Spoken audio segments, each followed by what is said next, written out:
computer. Hey, we got it.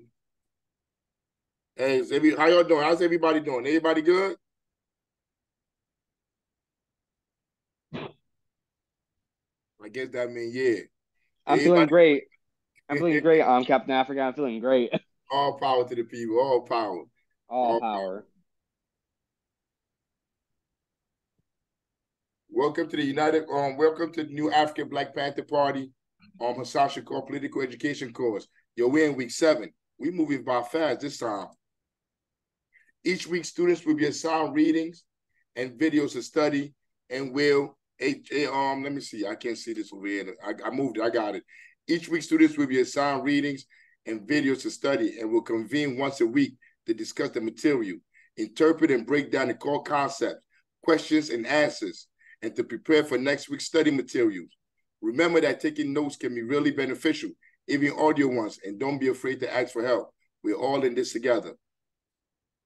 Each week, you're encouraged to bring the following: quotes from the materials, questions you have, your interpretation of the material, core concept, and revolutionary spirit. Don't come in here with that Uncle Tom sellout spirit, revolutionary spirit. Don't come in here with that assimilationist spirit, revolutionary spirit.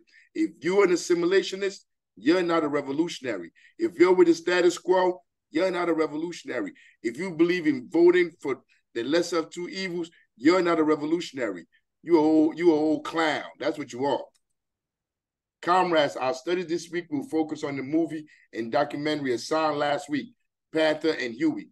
We'll go over a couple of questions on the material and then move on to Fred Hampton's speech. It's a class struggle, goddammit. All right, look. I don't even want to play this video because we was all supposed to watch it. But I'm gonna play a couple of minutes of it. In 2 minutes. 2 minutes.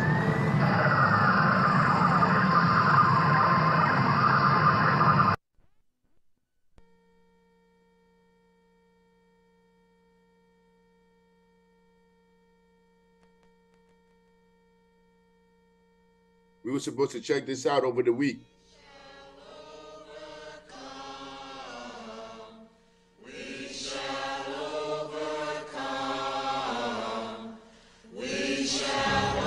That is nothing more dangerous than to build a society with a large segment of people in that society who feel that they have no stake in it, who feel that they have nothing to lose. People who have stake in that society protect that society, but when they don't have it, they unconsciously want to destroy it. I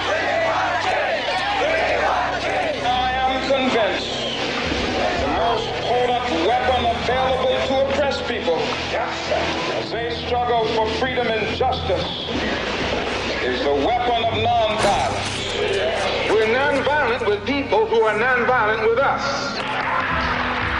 But we are not nonviolent with anyone who is violent with us. This is an unlawful assembly. You are ordered to disperse. Go home or go to your church. This march will not continue.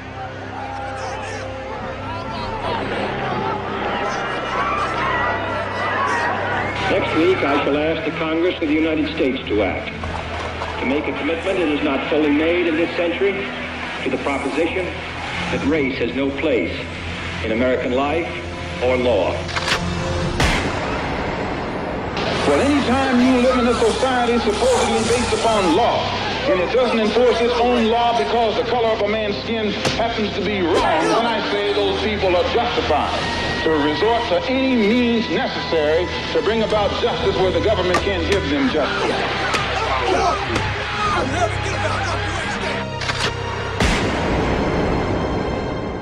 The Black Panthers. People still ask me how it all started and how things went so far. And like a lot of questions about the Panthers, they're different answers, different beginnings. What became the Black Panther Party for Self-Defense really started with 2 guys, Bobby Seale and Huey Newton, saying 2 words: defend yourselves. Story has it that they hooked up at some coffee house where Bobby was running down the line. Oh, yeah. Yeah, it's easy to see. Right on your black and white TV. Black man, blue cop, red blood. Brothers watching other brothers die. Oh, my. That's the American way. You're gonna die, black boy. Jail. The police threw them both in jail. You know, the man is convinced that his foot is an integral part of our hands. Yeah. Fuck that. They get fucked back. And there they started talking about black folks ought to start standing up for themselves. No master plan, no pot to piss in. Nothing like that. Just two fed up brothers. Next thing you know, bam. You got the Black Panther Party for self-defense. One of the first members to join was little Bobby Hutton. Yo, you got to watch the rest of it. You're supposed to watch that over the weekend. I mean, over the week. You're supposed to watch it, and we're supposed to have a discussion about it. I hope the people that's here watched it. What were some of the difficulties faced by the Black Panther Party? How did this affect their organizing? How did they attempt to overcome these difficulties? Hey, yo, the floor is open. Who want to answer those? Hey, look, this week, man, I want to make this I want y'all to interact. I want everybody to join in and be part of the discussion. I don't want to just be narrated, just reading slides. So what's up? Anybody who want to answer any one of these questions? What were some of the difficulties faced by the Black Panther Party? How did this affect their organizing? How did they attempt to overcome these difficulties? Go ahead, Tristan. Thank you. First question, to answer the first question, they needed to account for the lumpen proletariat activities in their communities, media presentation, public outlook, and the government's attempts to undermine the people and public fear of communism. And second question, how did this affect their organizing? They had to know their rights as citizens of America, convince people through education, and scrutinize police activity. And in order to, and how they attempted to overcome these difficulties is that they took up arms, they took initiatives to help their community, and they attempted to infiltrate the FBI. All power, all power. Hey, Lumpy. Hey, look. Hey, how you doing, Zoom? Look, Zoom. I gotta tell y'all something real quick. Yo, today I'm opening this up to TikTok. I have the TikTok audience here, and some of them are replying on TikTok. What's that? Lumpy? I hope I said it right. Lumpy Lewis say the police. I mean, so yeah, you're right, Lumpy. The police. I think what was that too? That's to number one. What were some of the difficulties faced by the Black Panthers? Yeah, the police. The police are always one of the difficulties. But hey, thanks a lot, Tristan. Anybody else got something? I told you we're gonna go back and forth. I'm not gonna just be reading slides. And that's it. Who that? National Chairman? Talk to me, National Chairman. Yeah, well, basically being able to get the lumpkins and the proletariat to understand the essence of mobilizing against capitalism. That was a hard political. I remember when Butchie started teaching the political classes in California, and the purpose of having the political study classes is able to proselytize the lumpkins and the proletarians around how to mobilize around challenging the system of capitalism, because Black people at that time was not that politicized and understanding the conditions of capitalism. So that was one of the biggest issues, where it's able to politicize the lumpkins as well as the proletarians around the essence, the system of capitalism. That was one of the issues as well. All power to the people. All power to the people. I mean, anybody else before I move on? Yes, me. Coons, the Black Sellout class, the Black Misleadership class, Leroy Jones, Karanga Tanga Manga Manga. That's the question. Number one. I got you. Hey, go ahead, Tom. Hey, Tom, don't try to be loud. Try to be low, because you know your speakers be loud. You ready, Tom? You like you frozen. You ready, Tom? Your camera, I think you frozen, Tom. I don't hear you. Whenever you ready to jump back in, you was here just now. You ready to jump? Yeah, we hear you, Tom. Go ahead. Yeah, we can hear you. Yeah, I better get on. Come on again. You can hear me? All right. Well, two of the main tactics they used was. Yeah, you got bad audio, Tom. To flood together. Yeah, you got bad audio, Tom. You can't hear me? Yeah, you're going in and out, Tom. You got bad audio. Yeah, I got bad audio. I got cheap computer. Yeah, they flooded. They flooded together with heroin, which has persisted to this day. We're gonna have to get you a new computer. With the problem of drugs. The tactic they used was ultranationalists, like who were. Hey Tom, I had to mute you, Tom. Yo, it's real bad. We can't really hear you, Tom. Try to fix it and hit me back. You always could come on, but I had to mute you. It's choppy. It's going in and out, and it's real loud. But put your hand back up when you get it fixed. Hey, Gabby, you got something, Gabby? Yeah. I think someone may have touched on it, but definitely one of the difficulties that the Black Panthers had, when they faced in the beginning is how to exactly build a mass line, right? How to exactly build and understand the materialistic needs of their community, because each community, each society, each nation, country, and so on and so forth has their own materialistic conditions, their own materialistic needs, and the materialistic conditions of one neighborhood in Oakland may not be the same as another neighborhood in Oakland, let alone in different states. So one of the things they definitely had difficulties in is how to exactly implement the mass line and how to adapt a dialectical materialistic analysis on their materialistic conditions, and how to give their communities what they needed. And for the second question, how did this affect organizing? It affected organizing because I believe it was Huey Newton who said, before you run, you have to walk, and before you walk, you have to crawl. And they provided things that the community needed. The first organizing that they did was survival programs. Free breakfast program, the free clinic, educational liberation, schools for liberation, and providing their community with the materialistic conditions and the materialistic needs that they needed in order to radicalize them and give them the correct ideological and political line by connecting the vanguard party with the masses. And yeah. All power.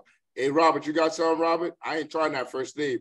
Murden Robert Owen. Oh, sorry. Yeah, you can just call me Marty. Thank you. I was gonna say. No. Did I say that right? Did I say the name right? Yeah. It's like Martin, like murdered Martin. Martin. Did you say Martin? Yeah. Well, go ahead, talk to me, Martin. I was gonna say, like they were kind of trailblazers in a way that they had to learn a lot of the mistakes the hard way. They didn't have so much of a set of previous generations of doing what they did to know when to inoculation against whether it's state repression. They did in many other ways that most other groups of people don't. But they had to learn a lot of things the hard way, and just the basic level capital was against them. All power to the people. Hey, we're about to go into the speech. Like somebody just said a few seconds ago, whatever community you in, the struggle is different. It varies a little bit. But one thing is true, no matter what community you go in, where you go on this planet, it's a class struggle. It's the haves against the have-nots. The history of the world is that of class struggle. And if you don't understand this, you're not gonna be able to do anything to change your condition. I mean, you have to understand that this is a class struggle. And we're gonna listen to Fred Hampton. The speech is a class struggle, God damn it. Well, we're not gonna listen to it, we're gonna read through it. Is Laza on here? Rodrigo? Let me check. I think Rodrigo. I don't see him. Yeah, Rodrigo playing hooky today.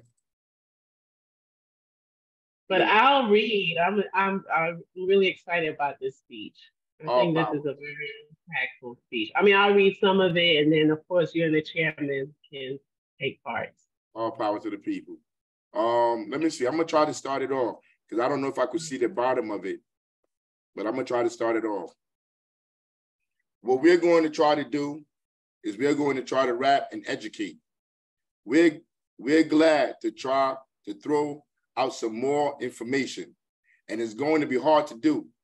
The sister made a beautiful speech as far as I'm concerned. Shakur, the Deputy Minister of Information, that's his job, informing. But I'm going to try to inform you also. One thing Shakur forgot to mention, that brothers and sisters don't do exactly the same. We don't ask for any brothers to get pregnant or anything. We don't ask no brothers to have no babies. So that's a little different also. After we get through speaking, for those people of you who don't think you understood all of the ideology exposed here so far and the ideologies that I will espouse, we will have a question and answer period. For those people who have their feelings hurt by niggas talking about guns, we'll have a cry in after the questions and answer period. And for those white people that are here to show some type of overwhelming manifestation of guilt syndrome and want people to cry out they love them, after they cry in, if we have time, we'll allow you all to have a loving. So now we'll get down to business. First of all, about what some people call the trial. We call it a hecatomb. We call it a hecatomb. That's spelled Hecatomb. And I know there's enough dictionaries floating around up here to probably fill the room up. So you can check that out. It means a sacrifice. It usually means a sacrifice of an animal. So we're like you if you'd like to do that. So people ask you, have you been to the trial? Tell them that you've been down or heard about the hecatomb, because that's what it is. It's a public sacrifice.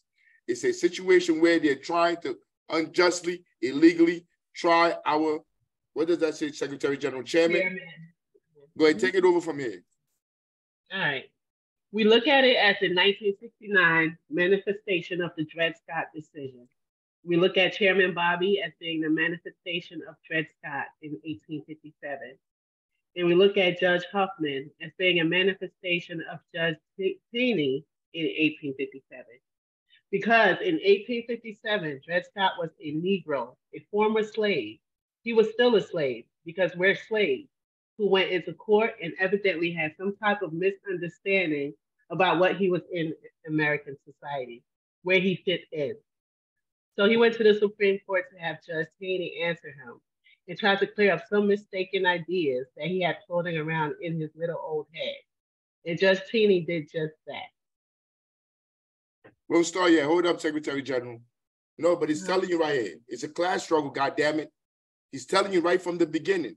Like, if you have any misconception in your brain, this system, these institutions will get you right. Once you get in their clutches, they'll get you right. They'll teach you what you don't know. They will learn you. Go ahead, Secretary General. Judge Taney explained to him very clearly that, nigga, you're nobody. You're property. You're a slave. That's the system, the legal system, the judicial system, all types of systems that are functioning in America today was set up long before you got here, brother. Because we brought you over here to make money, to keep what we've got going. These avaricious, greedy businessmen, to keep what we've got going on. And Dred Scott couldn't understand it. There was a big rebuttal. And at that time, Judge Taney made a statement that has become famous. And that statement maybe not in the same words, but through actions and through social practice, is being manifested down at the new, I don't know how to pronounce that word, Riksdag? Yeah, Riksdag. Riksdag building at Jackson. Next slide. It's being manifested through Judge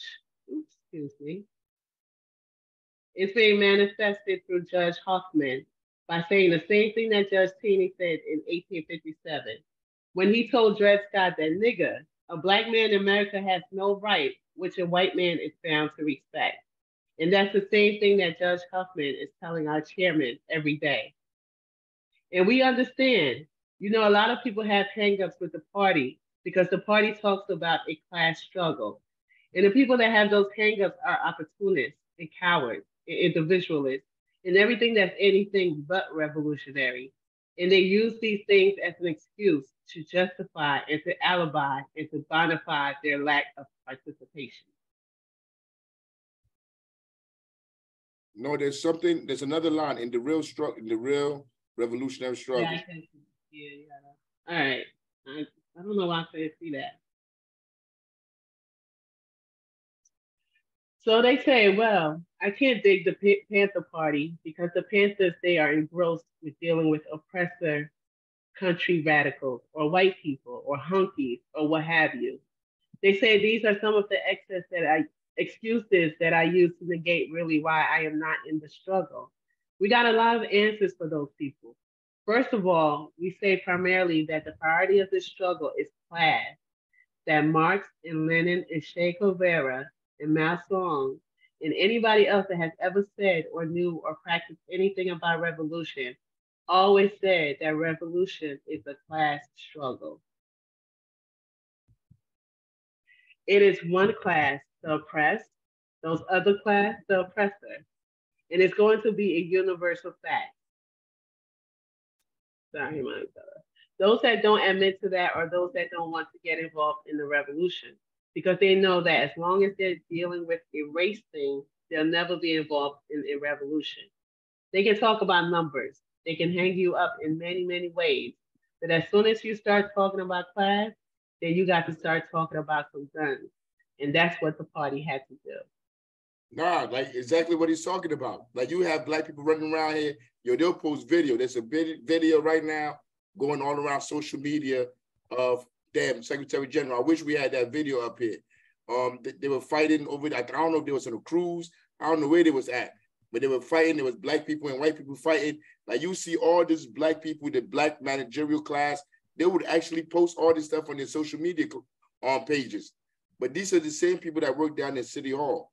These are the same people that are like the seamstress, that are telefitting our oppression. These people work down City Hall. They're the cops, they're the police, they're the professors, they're the teachers, they're the bankers, they're all the people that work in these institutions that are exploiting the people. But they act like they don't know. And when they see that video, that reactionary video, anything reactionary, they're ready to post it to act like they're pro-black, they're down with the people. When they're cowards, they're not down with the people. They're opportunists because they refuse to accept the class dynamic that they're a part of.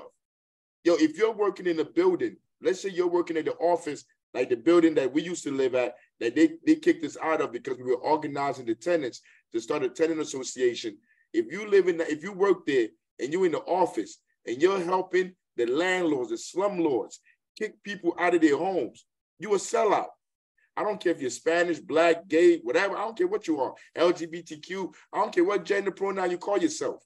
If you work in that office and you're helping them on double people rent illegally, kick people out of their homes illegally, and you're writing this stuff, you're putting these flyers on their door, you're calling the police, you're doing all this thing to remove people, you a sellout. You part of the problem. Because what we have is a class struggle. I don't care if you're black. I don't care if you're gay. I don't care if you're black, gay, and a woman. You're still the problem. You're still a sellout. Your identity, your gender doesn't change anything. We are in a class struggle. And if you're not willing to commit class suicide and help build an underground railroad to help our communities, to help change the condition, you're part of the problem. You got it, Secretary General?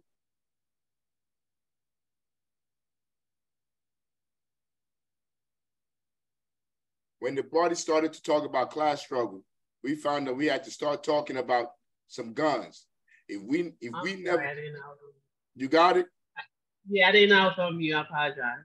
If we never negated the fact that there was racism in America, but we said that when you, the byproduct, what comes off of racism, that capitalism comes first and next is racism. That when they brought slaves over here, it was to take money. So first, the idea came that we want to make money. Then the slaves came in order to make that money. That means that capitalism had to, through historical facts, racism had to come from capitalism. It had to be capitalism first, and racism was a byproduct of that. Anybody that doesn't admit that is showing through their non-admittance and their non-participation in the struggle that all they are people who fail to make a commitment. And the only thing that they have going for them is the education that they receive in these institutions. Education enough to teach them some alibis and teach them that you've got to be Black, you've got to change your name, and that's crazy. The Minister of Education of the party, Raymond Masai Hewitt, the Chief of Staff, David Hilliard, just got back from Africa visiting Eldridge Cleaver. And they say niggers over there never will be wearing the type of garb that some of these Africanized fools over here wear. Captain, this reminds me, you remember a couple of years ago when they came out wearing the African shirts, the fake African shirts made in America? Everybody was wearing them. And I'm like, yeah, everybody out there. Like, that's not even what they wear. That's not even the type of stuff they wear back home. No, it's not. But it's all social credibility. Because they see somebody wearing an African shirt, they're going to go get an African shirt. Remember, like they did it at Congress. I mean, everybody got on dashiki, taking a knee and shit. But carry on. They're wearing rags, or either they're wearing nothing. And if you want to dress like African people, then you ought to dress like the Angolans or the people in Mozambique. These are the people that are doing something. You need to dress like people that are in liberation struggle. But nah, you don't want to get that Africanized, because as soon as you have to dress like somebody from Angola or Mozambique, then after you put on whatever you put on, and it can be anything from rags to something from Saks Fifth Avenue, you got to put on some bandoliers and some AR-15s and some 38s. You've got to put on some Smith & Wessons and some Colt 45, because that's what they're wearing in Mozambique. And any nigga that runs around here telling you that when your hair's long and you got a dashiki on and you got boo-boos and all these sandals and all this type of action, then you're a revolutionary. And anybody that doesn't look like you, he's not. That man has to be out of his mind, because we know that political power does not flow from the sleeve of a dashiki. We know that political power flows from the barrel of a gun, and that's true. It has to be true. We know that in order to be able to talk about power, that what we've got to be able to talk about is the ability to control and define phenomena and make it act in a desired manner. That means that if you can't control and define phenomena and make it act in a desired manner, then you don't even have any dealings with power. You don't know, and you probably never will know what power is. And we know what power is. We know who's doing harm to the people, the enemy. And everybody wants to talk about the pork chops. Will tell you in a minute. The pigs don't want you to go to get Black. They don't want you to get no Black studies program. They don't want you to wear dashiki. They don't want you to learn about the motherland and what roots to eat off the ground. They don't want that, because as soon as you get that, as soon as you go back 11th century culture, you'll be all right. You know, and that's another thing. That's another thing. You know, as Panthers, we understand these imperialists that control all the institutions in the United States of America and globally. They will never teach you your history. So if you're sitting around here fighting for their institutions of white supremacy, because everybody admit these are institutions of white supremacy. If you know that and you believe that, why are you asking them to teach you your history? Why are you demanding that they teach you your history? Why are you demanding CRT, CLT? Why are you demanding any of that? Why are you not joining with the people and building institutions of liberation to teach the people real history? Because you understand that these institutions will do nothing to educate you for you to liberate yourself. Why are you not building your own institutions? All of these gimmicks, these acts demanding they teach you who you are when you know they're your oppressor, these are all gimmicks. It's all a hustle. It's a political hustle. These are the people that Fred Hampton is talking about. They're cowards. They don't want to do the real work. So they do all this other stuff to like diverge your attention from where it really supposed to be at, building your own institution for liberation. None of these schools in the United States of America, none of these schools in any of these capitalist nations, none of these schools anywhere on the globe, we teach you how to liberate yourself. The people must build their own schools to liberate themselves. That's what we're talking about here. And the only thing they're going to teach you is just how to assimilate and be okay with the system. Like the new thing now is teaching poor people financial literacy. Like that's just the dumbest. There's nothing to save here. Poor people don't have money to save. Like what financial literacy they're going to benefit from if they don't have money or capital? I don't need nobody. I don't need to read nowhere that I'm poor. I don't need no literacy on being poor. I know I'm poor. I know I'm like, I don't have nothing. So what literacy do I need? I don't need, like what I need to know how to balance a checkbook or that if I ain't got no money, I don't have no job, I don't have nowhere to stay.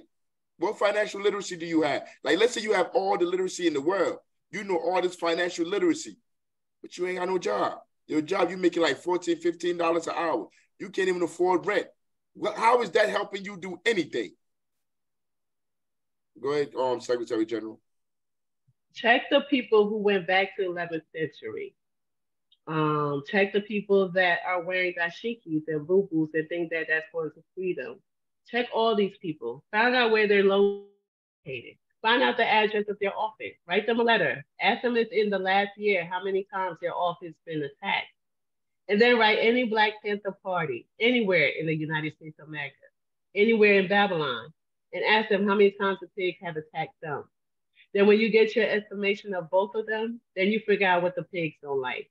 That's when you figure out what the pigs don't like. No power. We've been attacked 3 times since June. We know what the pigs don't like. We've got people run out of the country by the hundreds.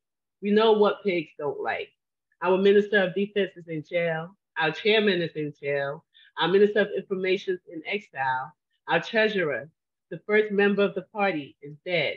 The Deputy Minister of Defense and the Deputy Minister of Information, Bungie, Alperton Bungie Carter, and John Huggins from Southern California, murdered by some pork chops, talking about a DSU program. We know what the pigs don't like. All power. No, he's telling you all the Panthers, this in the 60s, all the Panthers that the United States government murdered. What they murdered them for? Because they wanted the people in their communities to live better. They brought food programs. They helped the people with clothes. They educated the community. This is what the government hates. This is what the imperialists hate. They don't want you teaching people the truth, because if you teach them the truth, they're not fit to be slaves no more. They're not fit to be wage slaves no more. If you teach them to build cooperatives, to work together as a unit, as a group, they won't have nothing. The entire imperialist social structure crumbles down. Without the people, the imperialists have nothing. If the people are organized to build their own institutions, you don't even have to do anything to their institutions. Their institutions will wither and die by themselves. Imagine all the schools in your community. If the people in those communities that those schools are not serving, if they organize and build their own schools, and they don't even have to build their own schools. You got all these fake churches, you got all this people got homes. The people that live in that community, if they came up with a way to find a building where they educated their own children, there will be nobody in the other schools. All those public schools, all those failing schools, nobody will enter through those doors. And if nobody entered through those doors, they will have to close them schools down. Those Uncle Toms and those frauds that work in those school systems, they'll have to go find another job. Or they'll have to come back to the valley and work with the people in the valley and help the people liberate themselves instead of hurrying up, getting an education and running up to the suburbs, because it's a class struggle. They don't want to be with the poor people. They'll make all the excuses in the world to blame the poor people. Yo, comrades, I had somebody tell me this week that the people that sell drugs on the street, the petty criminal, the chain snatchers, pocketbook thieves, those are the real sellouts. The politicians, the mayor, the councilman, the ones that signing deals, $1 million deals with corporations to take your homes from you. He said those people are not sellouts. See, the only person, like Fred just said it, Fred Hampton just said it. The only people that think like that are people that are corrupt, people that only care about themselves. They don't care about everybody else, because you got to be slow. If you don't understand, the people with all the power are the ones that are the sellouts, and they're producing the petty criminals. Something got to be wrong with you. And the person that told me this, he a lawyer. But you're a lawyer. You done went to school. You done lived at school. You went to school your whole life. And you telling me you don't understand the politicians, the celebrities, these people with money, they're the sellouts. You blame somebody selling weed on the street. Something wrong with you. I got to go to the next slide, Secretary General. Yes.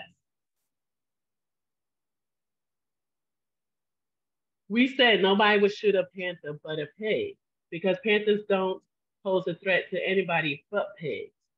And if people tell you that panthers pose threats, then ask them what kind of sense it would make, unless it's to get up at 5 o'clock in the morning to feed somebody's son, and then at 3 o'clock that afternoon shoot him. Save a meal? We don't need to do that. What sense does it make for us to open up a free health clinic where the only prerequisite that you got to have to receive free medical aid is the prerequisite that you be sick? And we've got students who driving themselves and running around planes, talking about they doing something for the struggle. And I want to know more, what more could you do? And you all people, I can't read the bottom. Came from Chicago. Which, like, what he's talking about with the food program. We have a food program here in Newark, New Jersey. Newark, New Jersey, the new African Black Panther Party. We are in Newark, New Jersey. We are 309 South Orange Avenue. That's where our base is at. He said something just now about the medical attention. We need somebody to come down to come head the medical department in our at our base. I didn't go to school. I didn't go to medical school. I didn't go to school to be a doctor. I went to school for sociology and history, and I'm using what I went to school for to do what I'm doing now as a Panther. If you know how to check people's blood type, blood pressure, if you know how to do eyes, if you know how to do dental work, it'll come down to the base so we could give this out to the people, to the community. We feed people in the community. This Wednesday we'll be feeding people. We do pig patrol. We do what we could do. But if you have learned on the plantation how to do medical work, come down to the base and come help give this out. But like Fred is saying, the government always talk about the Panthers like the Panthers are terrorists. They're just evil people. Like they're out. Why would anybody that's evil be feeding the community? Why would you get up 5 o'clock in the morning to feed people that you're going to shoot at 5 p.m.? Like that makes no sense. But this is what the government does. The government lies. The FBI, the CIA, all these institutions are controlled by oligarchs. And they lie to the people that dehumanize what Panthers do, what Panthers believe in, so they can make it easier for them to come attack the Panthers. That's all it is. The Panthers not here talking about go run up and do anything to anybody. We're saying the community must organize themselves to liberate themselves. And the imperialists is fearful of that. The landlords are fearful of that. If a whole building say we're not paying rent, what the landlord gonna do? The landlord can't come in and get rid of everybody. They can't come in there and drag everybody out. They can't. But the people must be organized to say we're not paying you rent. We're not giving you nothing. All power to the people. All power. People talking about the party co-opted by white folks. That's what the mini-fascist Stokely Carmichael said. He's nothing but how you say that word? Jackanap. He's nothing but a jackanap. As far as I'm concerned, he's a jackanap. Because I've been knowing him for years, and that's all he could be. If he go around murder mouthing the Black Panther Party, if we're co-opted by white people, then check the locations of our offices. Our breakfast program, our free health clinic, is opening up probably this Sunday at 16th and Springfield. Now, does everybody know where 16th and Springfield is at? That's not in Winnetka, you understand? That's not in DeKalb. That's in Babylon. That's in the heart of Babylon, brothers and sisters. All power to the people. Hey, look, our Panther base is in Newark, New Jersey on South Orange Avenue. Go over there. Because like the same thing he's saying, people still make those dumb arguments.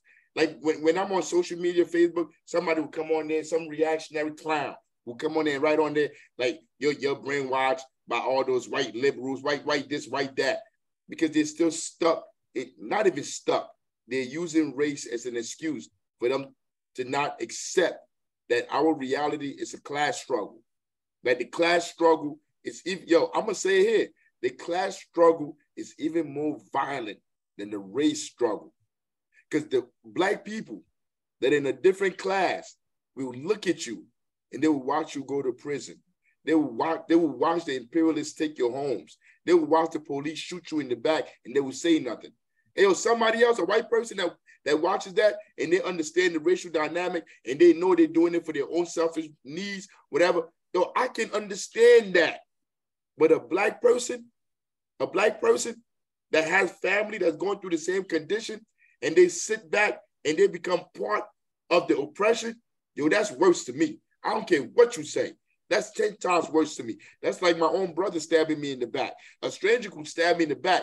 I'm like, yeah, like, it's bad. Like, I feel bad. I'm hurt. But it's nothing like your own brother, your own mother, your own family member stabbing you in the back. That's the Obamas. That's the Ross Baraka, the Cory Bookers, all these politicians that's supposed to be revolutionary, AOC, whatever they call themselves, the whatever group they call themselves, all these people, these are the enemies of the people because they work for imperialists to attack the people. They sit there while people are being made homeless. There's gentrification going on. The level of gentrification going on right now has never been seen before, but you don't hear none of these people talking about it. They don't say nothing about it because they don't care. They don't care about the people. They only care about them making 6 figures, becoming millionaires. That's all they care about. And that free health clinic was put there because we know where the problem is. We know where the problem is at. We know that Black people are most oppressed. And if we didn't know that, then why the hell would we be running around talking about Black liberation struggle? Has to be the vanguard for all liberation struggle. If there's ever going to be any liberation in the mother country, ever going to be any liberation in the colony, then we got to be liberated by the leadership of the Black Panther Party and the Black liberation struggle. We don't negate that fact.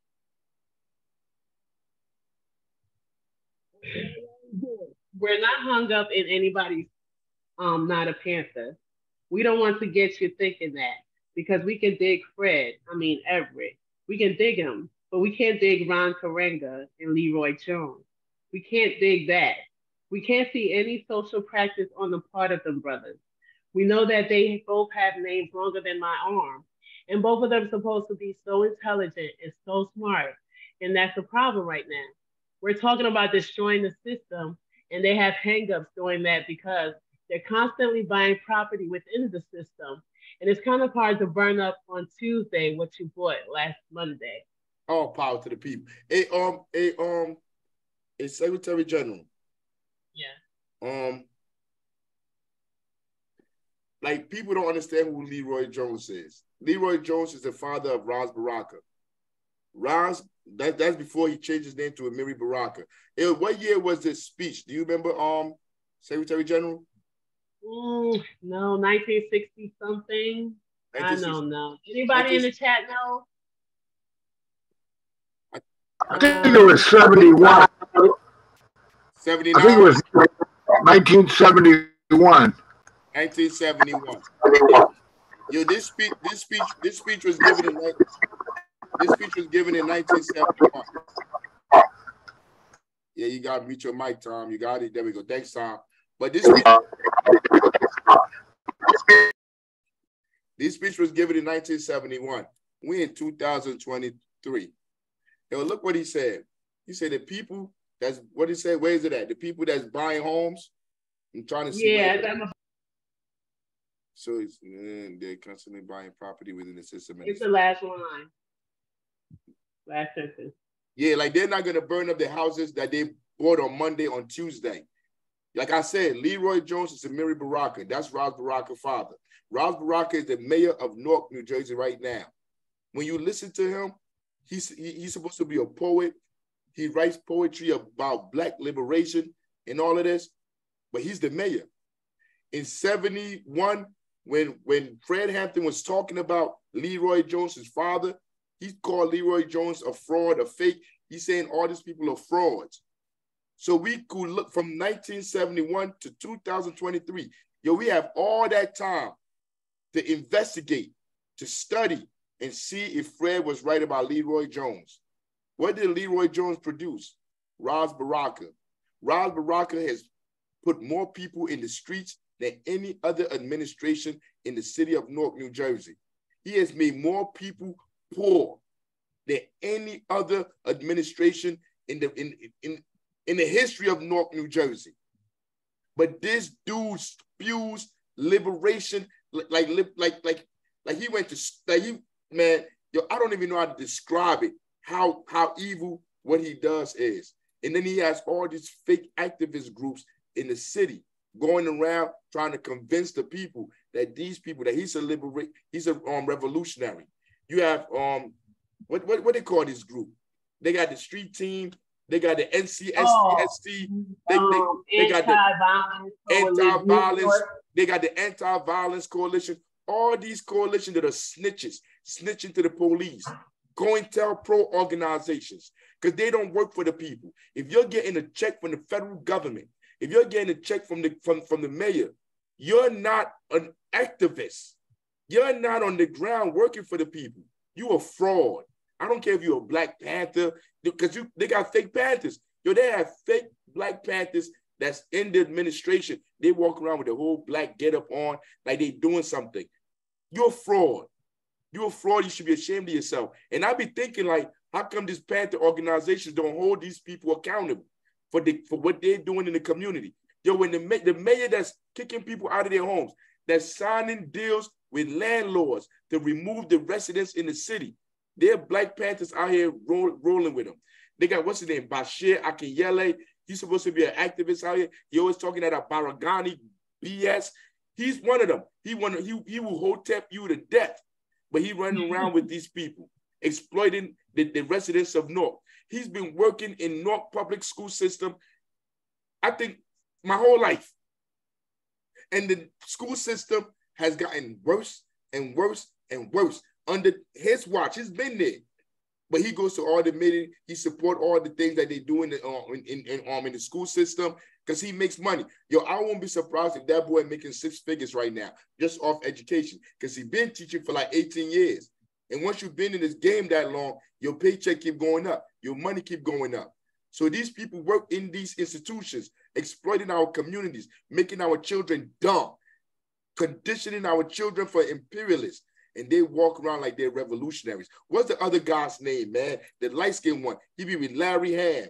What is his name? I don't remember. I don't remember these people's name because they're garbage. Sharif Ahmad. No, not him. That's the fake Black Panther.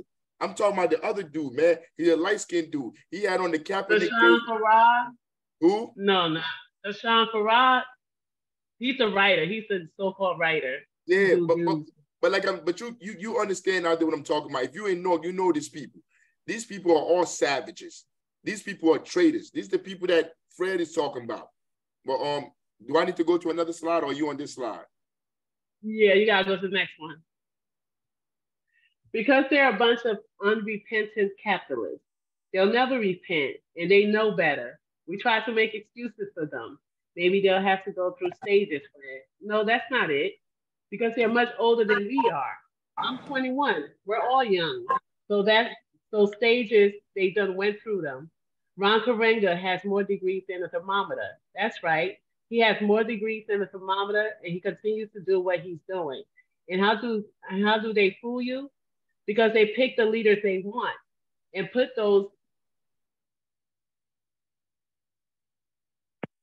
those people up there and portray them as being your leaders, when in fact they're leaders of nobody. Your Ron Karenga is still eating off the people.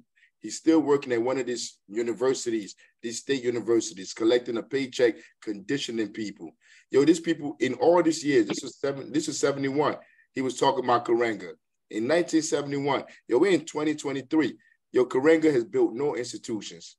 Leroy Jones, he's dead. His son is here. His son has built no institutions. All these people do is carry weight for imperialists. They aid imperialists in oppressing the people, and they run around writing books to wash their money. Karenga is a sellout. I mean, I see all these people. I saw Dr. Jared Ball bring Karenga onto the black, they call it Black Power media. Brought him onto Black Power media to do what? What does Karenga have to do with Black Power? Karenga is Uncle Tom, a sellout. All these fake African nationalists, they're all sellouts. They don't care nothing about Africans. Yo, they create their little African delegation, African this, African that, just to be closer to white supremacy.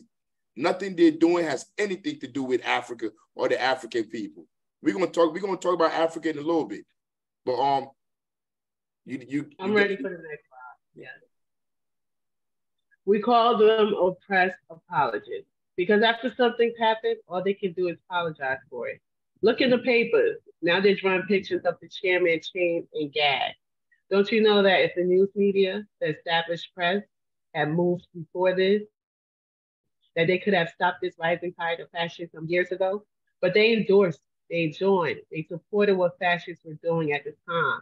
And now it's being heaped down upon all of the people. This reminds me of, like, for instance, the thing with Julian Assange and him being locked up because of bringing the truth to the people. A lot of these activists haven't said anything or done anything for all these years. Now they locked up, what's his name? Uhuru for the same thing? Uhuru. And now all the activists coming out talking about we need to go fight for Uhuru. You cannot wait until it happens to Black people. Because again, it's a class struggle. It has nothing to do with race. Yeah, go ahead, Captain. But those people, they're not even talking about Uhuru. I haven't heard Ras Baraka mention Uhuru. I haven't heard Al Sharpton. I haven't heard none of these fake Uncle Tom leaders, Ben Crump, the lawyer that the ambulance chaser. I haven't heard none of them mention Uhuru or Chairman Yashitali. They haven't mentioned it at all. I mean, they just talk about reactionary things. I mean, talk about stuff that don't mean nothing to anybody. They never discuss, like you just said, Julian Assange. Yo, how many years has that been? Yo, I haven't heard Ras Baraka mention his name not once. But you see him in all these spaces, in all these places. He'll bring rappers. He'll bring KRS-One to Newark. KRS-One, that sellout Uncle Tom. He'll bring him to Newark to come perform so they could get. Oh my God, I can't stand KRS-One, please. Yeah, we can't stand them either. But all of those artists, Jada Kiss, yo, at one point, Jada Kiss was my favorite rapper. Yo, when you seen what happened this weekend with the kids at Union Square? No. Oh my God. So there's this, he's a Twitch streamer, like a gaming streamer. Young Black dude. He's like the same age as me probably, or a little bit younger, like in his early 20s. And he be having all the rappers on his show. Like he makes a dumb amount of money. But so on Friday when all the kids got out of school, he said, I'm gonna be giving out free PlayStation 5s at Union Square. So of course, hundreds of Black kids showed up and they dispatched 600 NYPD cops on those kids. And like homeboy didn't have no type of permit, no nothing. And just like basically offered all those kids up on a platter, I feel like, to the NYPD. Wow. Who's speaking? Alexandria. Oh, okay. I see you, Alex. Wow, that's deep. I didn't even hear about it. Yeah, you made me think about it when you said rappers. But what I was gonna say before that, I wanted to say that reminds me of I'm sure y'all saw NYPD police commissioner that stepped down recently, the Black lady, and she had the audacity to say like, "Oh, there's racism and misogyny in the police force." Like, no shit, lady. Fuck you. No, but she didn't say that when she was there collecting that paycheck. Right. Go ahead, Secretary General. A lot of people think now that their hands are getting dirty. We call them ideological servants of United States fascism. And that's what they are, because they serve fascism by doing nothing about it until the law goes over and then they apologize for it. They get apologetic. We say it's the same press that will look at and believe and think it's bona fide. The same press that talked us into believing that we were somebody when in fact we were nobody. I don't think there's anything more important. I think that what Malcolm said is important. Now think back. Those students were laughing at Malcolm. Can you dig it? I could dig it. They were laughing at Malcolm. Why? Sorry. Why? Regis Debray. He says the revolutionaries are in the future, that militants and pork chops and all these people, radical students, are in the present, and that most of the rest of the people try to remain in the past. That's why when somebody comes that's in the future, of a lot of us can't understand him. The same thing that you don't understand UP Newton now, you didn't understand Malcolm when he was living. But we know that when Malcolm left, the well almost ran dry. The well almost ran dry. You don't miss the water till the well runs dry, and it almost ran dry. UP I'm back. Oh, you back? Yeah. UP Newton got to reading, and he's not like a lot of us. A lot of us read and read and read, but we don't get any practice. We have a lot of knowledge in our heads, but we've never practiced it and made any mistakes and corrected those mistakes so that we will be able to do something properly. So we come up with, like we say, more degrees than a thermometer, but we're not able to walk across the street and chew gum at the same time because we have all that knowledge, but it's never been exercised. It's never been practiced. We never tested it with what's really happening. We call it testing it with objective reality. You might have any kind of thought in your mind, but you've got to test it with what's out there. You see what I mean? They talked us into buying candy bars and throwing the candy away and eating the wrapper. They're the only people in the world, you understand? That's right, that can sell ice boxes to Eskimos. They can sell natural wigs to niggas that's got natural hair already. And see, this is a shame. They can sell one-legged man probably 24 tickets in an ass-kicking contest, and he knows he has no business being there. We want to go see some ass kicking. See, these are the things they can do to us, and then they have us believe that they are telling us it's right, it's bona fide, it's justified. We say that's wrong, that's incorrect. That Malcolm, when he speaks to students, and you probably heard that record, he speaks to some Jews, some slick people, and he told them, you might say, well, the way I feel, people ought to be able to walk around naked because race is love. That's idealism. See what I mean? You're dealing in metaphysics. You're dealing in subjectivity because you're not testing it with objective reality. And that's what's really wrong. And that's what's really wrong is that you don't go test it. Because if you test it, you'll get objective. Hey, yo. Yeah, go. Now I'm about to go. I'm gonna go to the next one. Don't read yet. But exactly what he's saying. Hell, you running around here and you're gonna hear these people talking about voting. Your voting season is coming up. Yo, they'll have you running around and going to push a lever, vote for somebody, another millionaire to be the face of imperialism. And you run around thinking that's democracy, even though you know that it's fixed.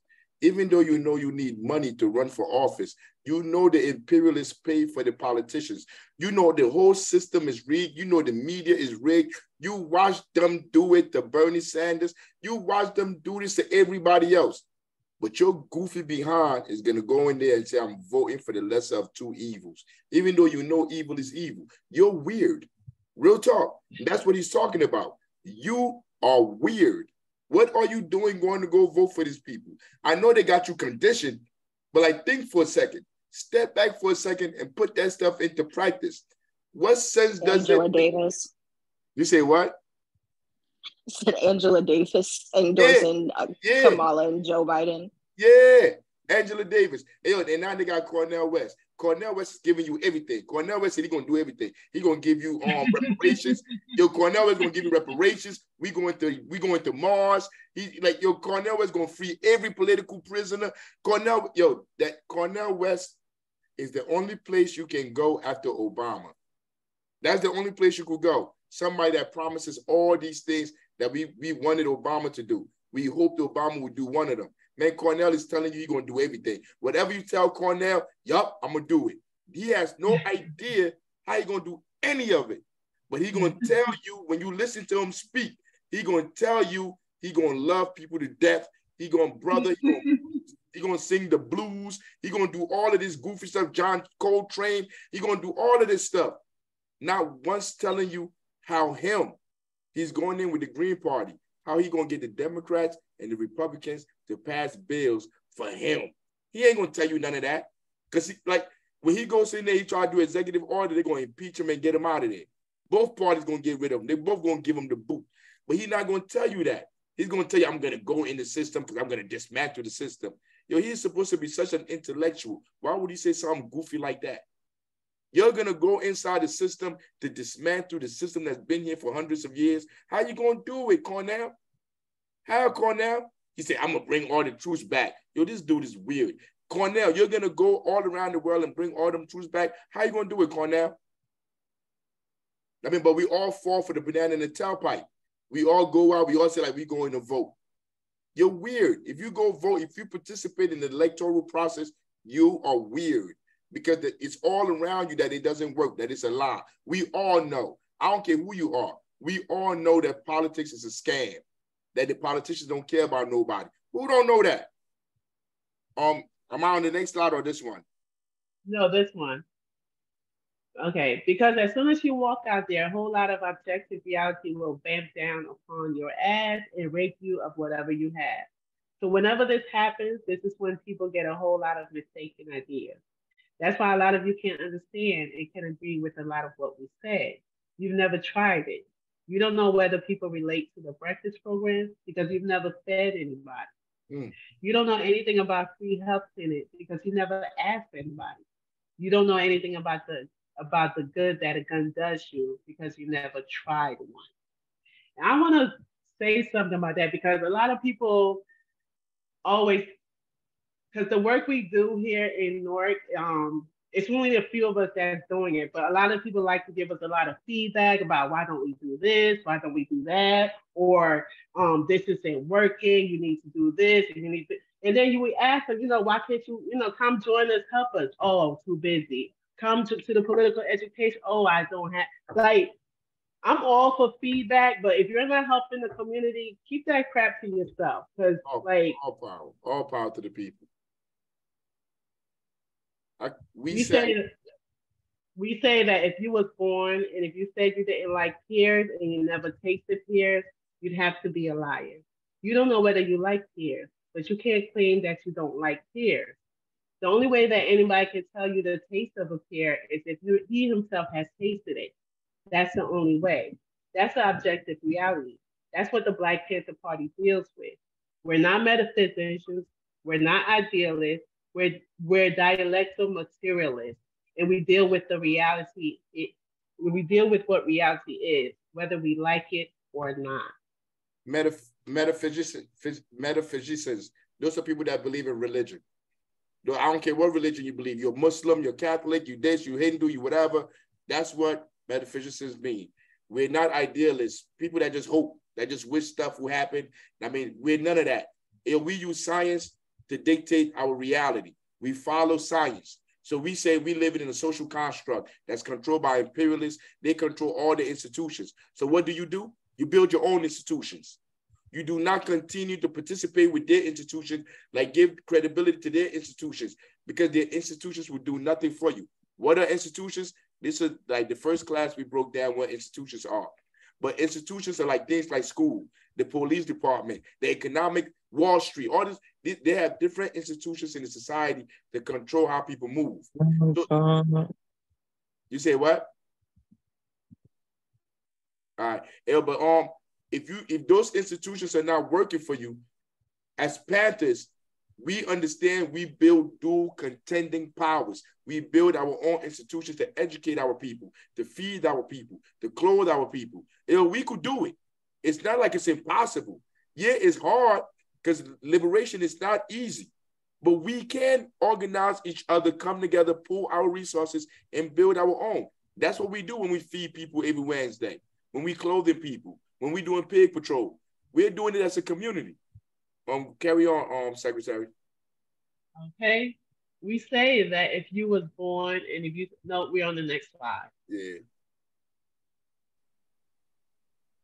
A lot of people can relate to that because everything they do is gagged by the way they like things to be. We say that's incorrect. You look and you see how things are, and then you deal with that. We're running around talking about we're gonna love all black people. We have an undying love for all black people. And you know what?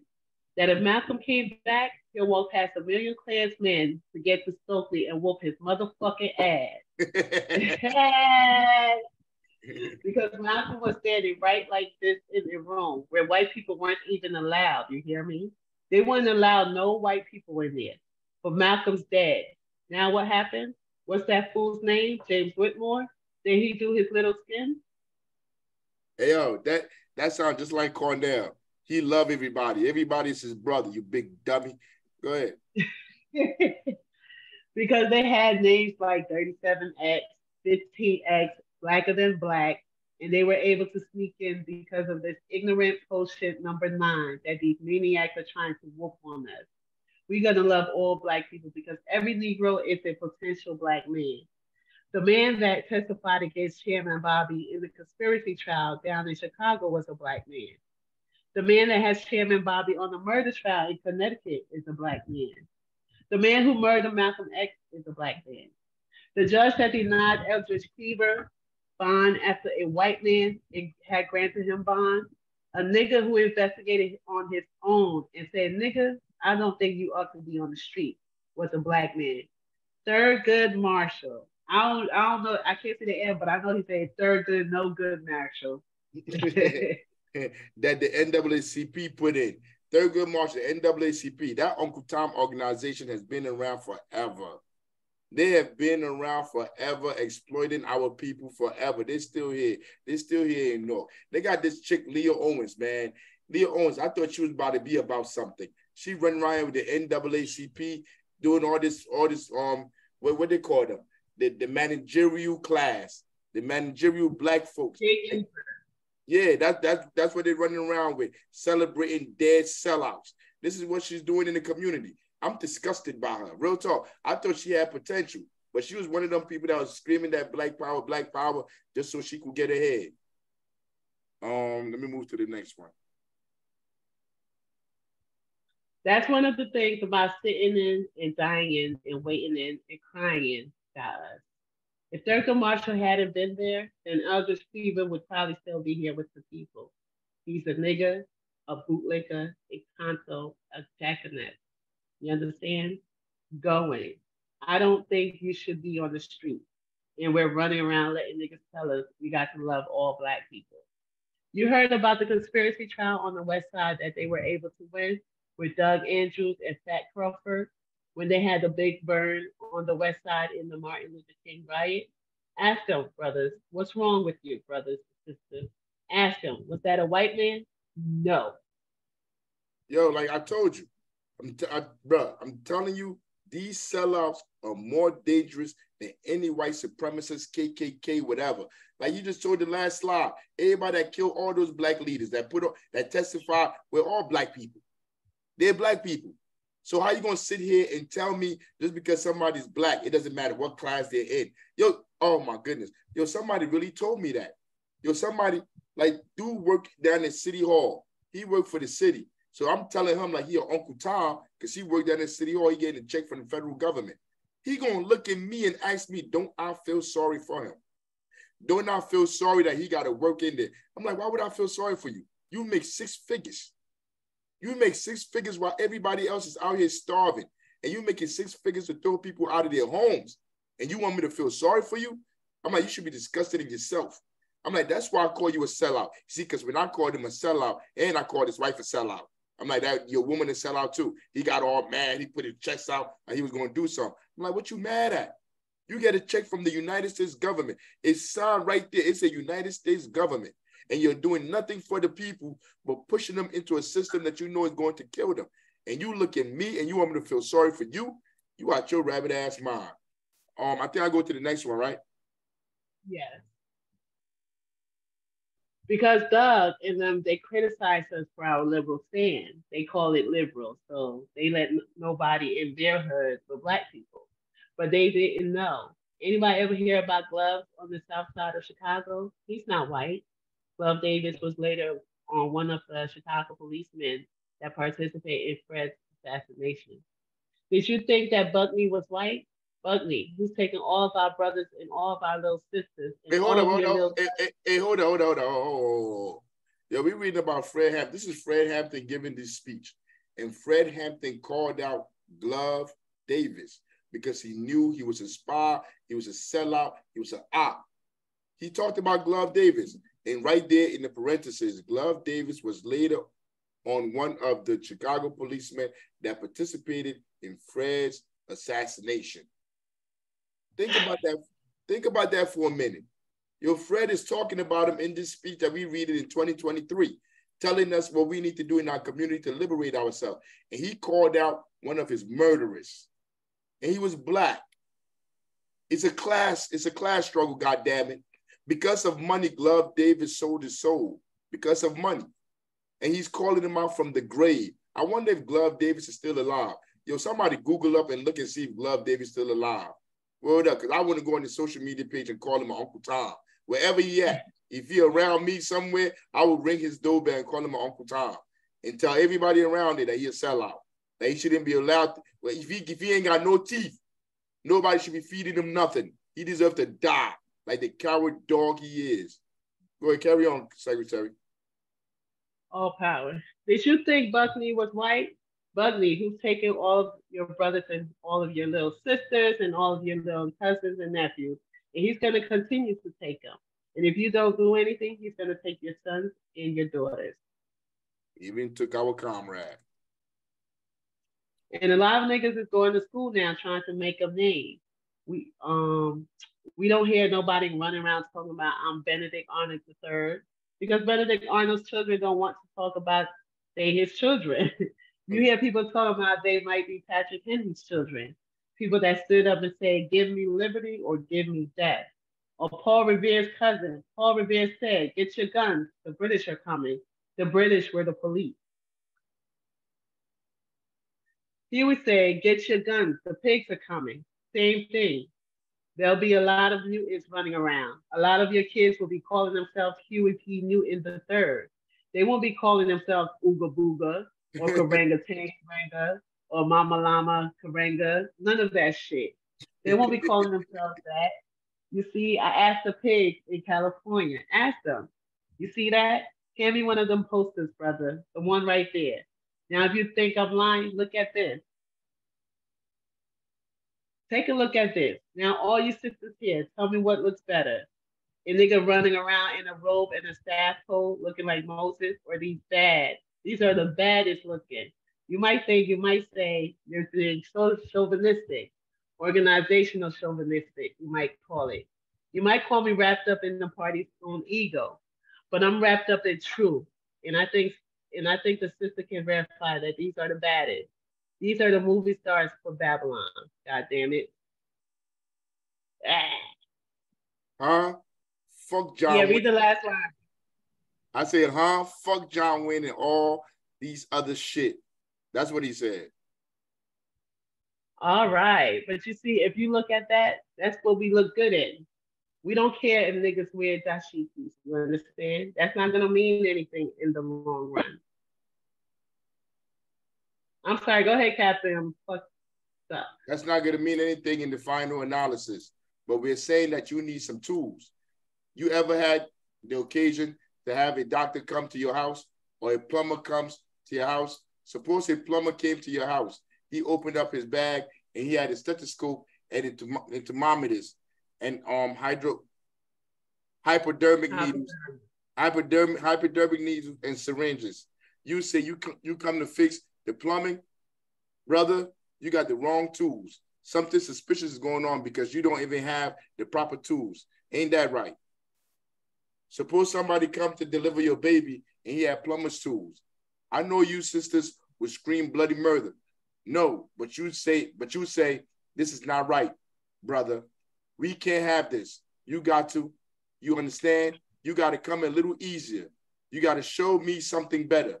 You got to have some tools that are more appropriate for the occasion. You understand? Because I don't have any running forces or anything. So when people come into our community with tanks, when they come into Babylon or Warsaw or whatever you want to call it, like they did into Henry Horner projects, and that's manifestation of a very clear manifestation of what happens in Babylon. When they do that, when they come in there with tanks, and those tanks are tools. Those tanks are tools of war. They're declaring war on the community. And if you, when they come into the community with tanks, you come out with dashikis and nothing but dashikis, bobos and nothing but bobos, sandals and nothing but sandals, then you're in the wrong place at the wrong time with the wrong people. You better go back in the house. If you have to strip butt naked, if you got to get asshole naked, put you on, even if it ain't nothing but a holster and a gun and some ammunition. Take your bare ass, take your bare ass, you understand, and they won't consider you being naked. Nobody will try you, understand, to whistle at you or anything. Because this will be gone from the minute. Any kind of sexual attraction you had will be gone, because they will be looking at Mr. and Miss Coke 45, Mr. and Miss 357 Magnum, and the shape on them are the best shapes we have in Babylon to deal with. And you brothers holding a 357 Magnum in your hand, there ain't nothing that feels like a 357 Magnum except one of these beautiful black sisters. But we need them 357 Magnums also. When we go out there, we will be able to protect ourselves. UP Newark issued a mandate a long time ago, and I'm issuing now. If you want to be part of the Black Panther Party, if you want to be part of the new African Black Panther Party, yo, go get your gun license. Go get your gun. Don't listen to these fake politicians telling you to give your gun back, gun buyback programs, as if that's going to solve anything in the community. Don't listen to none of these chumps. Go, if you can get a gun, get you a gun. It is said we need to draw the, no, my bad, I'm sorry, I'm going back. It was executive mandate number 3.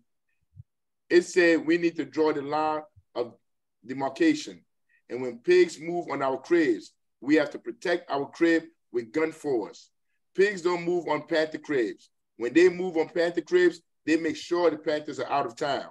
We had a situation where they moved on a Panther crib, and they had 3 helicopters above his crib. I'm serious. See, they come prepared, because they know when they come in to a Panthers crib that we might talk a lot of rhetoric, but we deal with the same basic jargon that the people in Babylon deal with. It takes 2 to tango.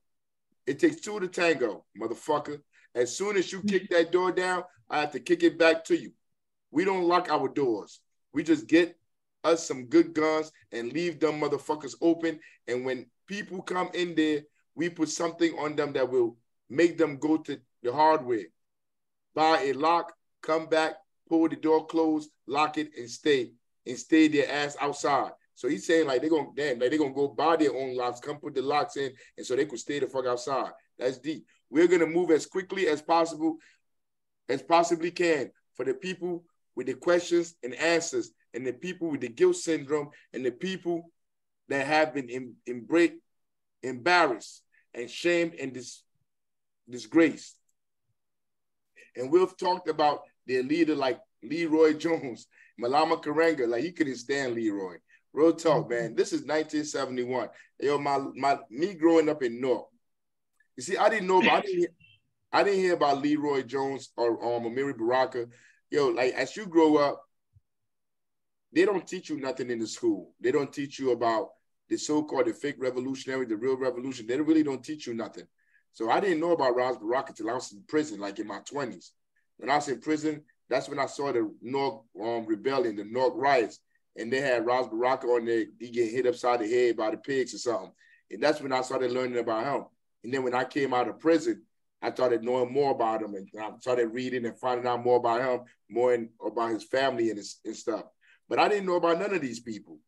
I mean, but Fred is telling us that these people are sellouts, that they will always sellouts. I wish I knew this when I was going to school.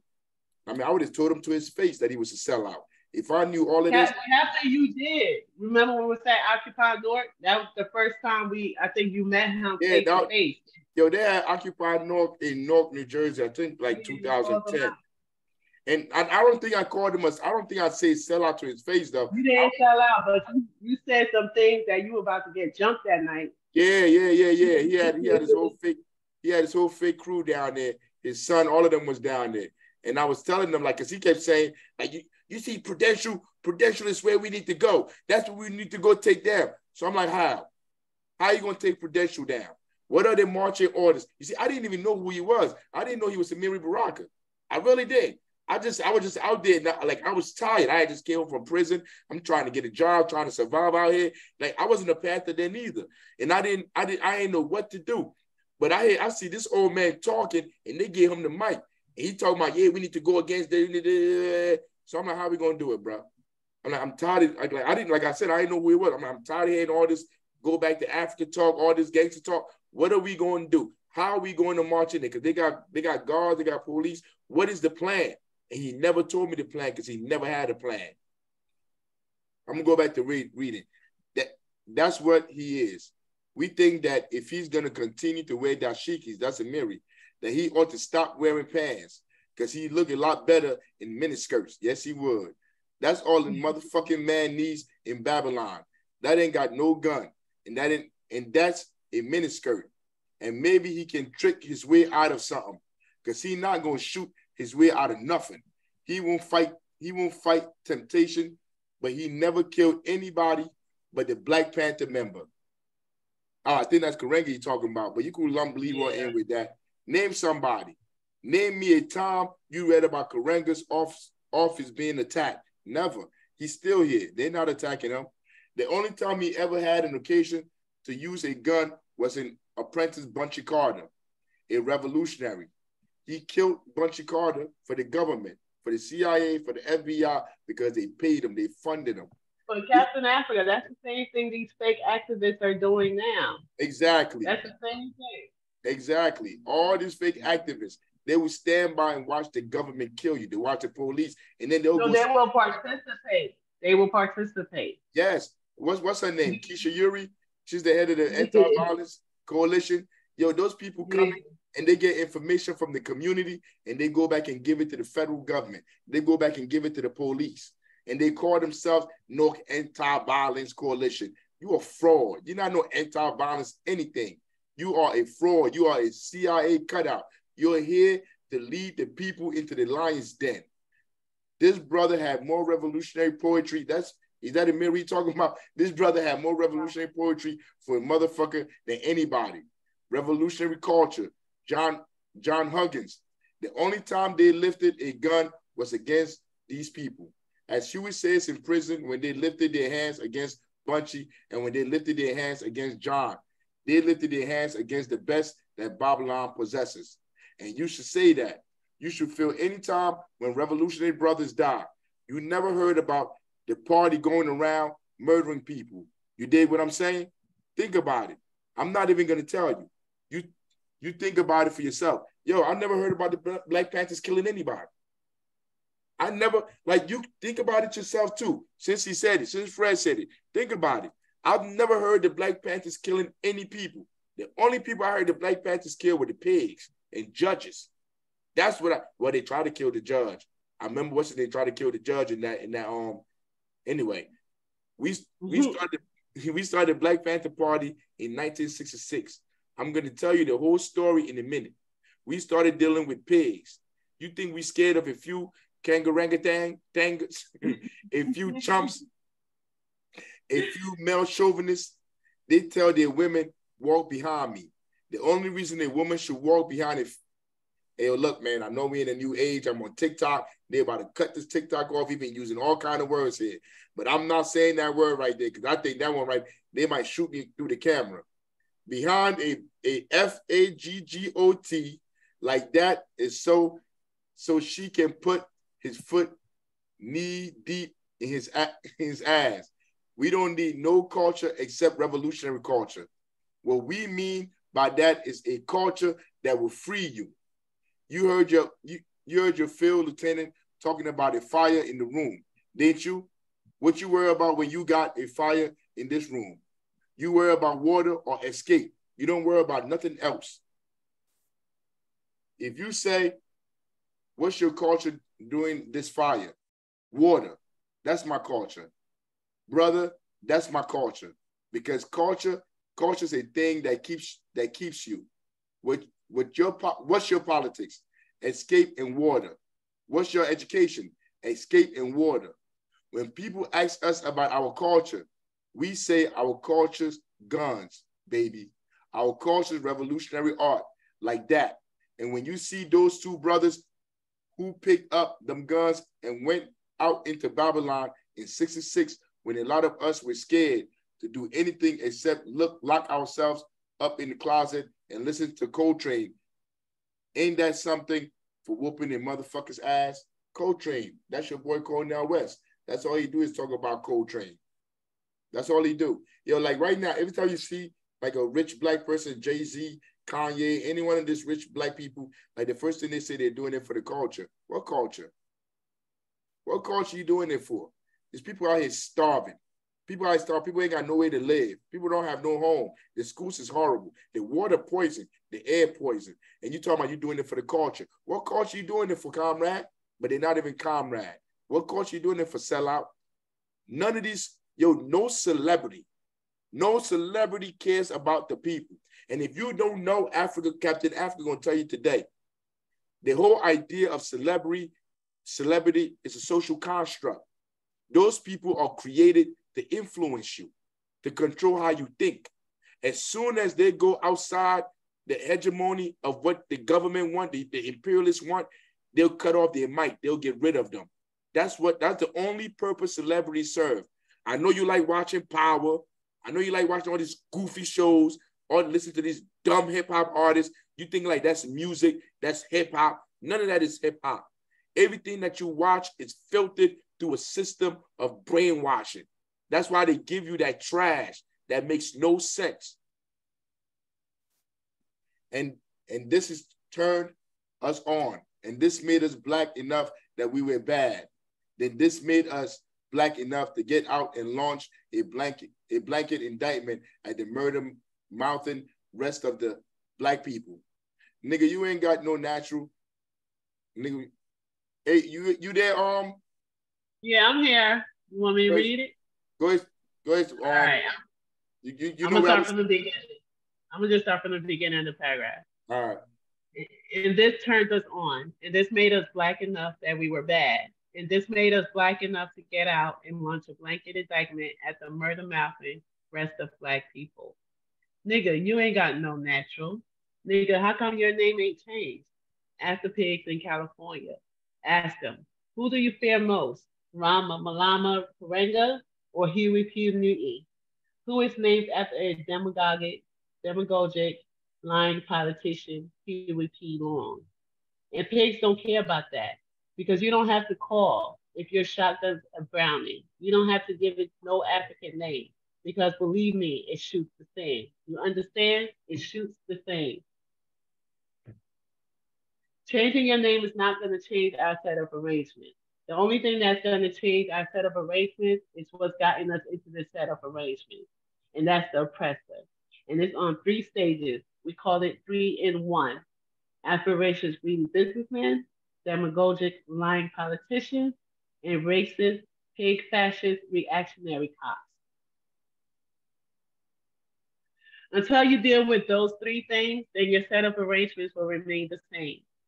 The only difference will be that you're still under fascism, but instead of Fred being under fascism, I'll be Ooga Booga under fascism. But I'll feel the same. Instead of me going to the gas chamber, I'll go to an African section of the gas chamber.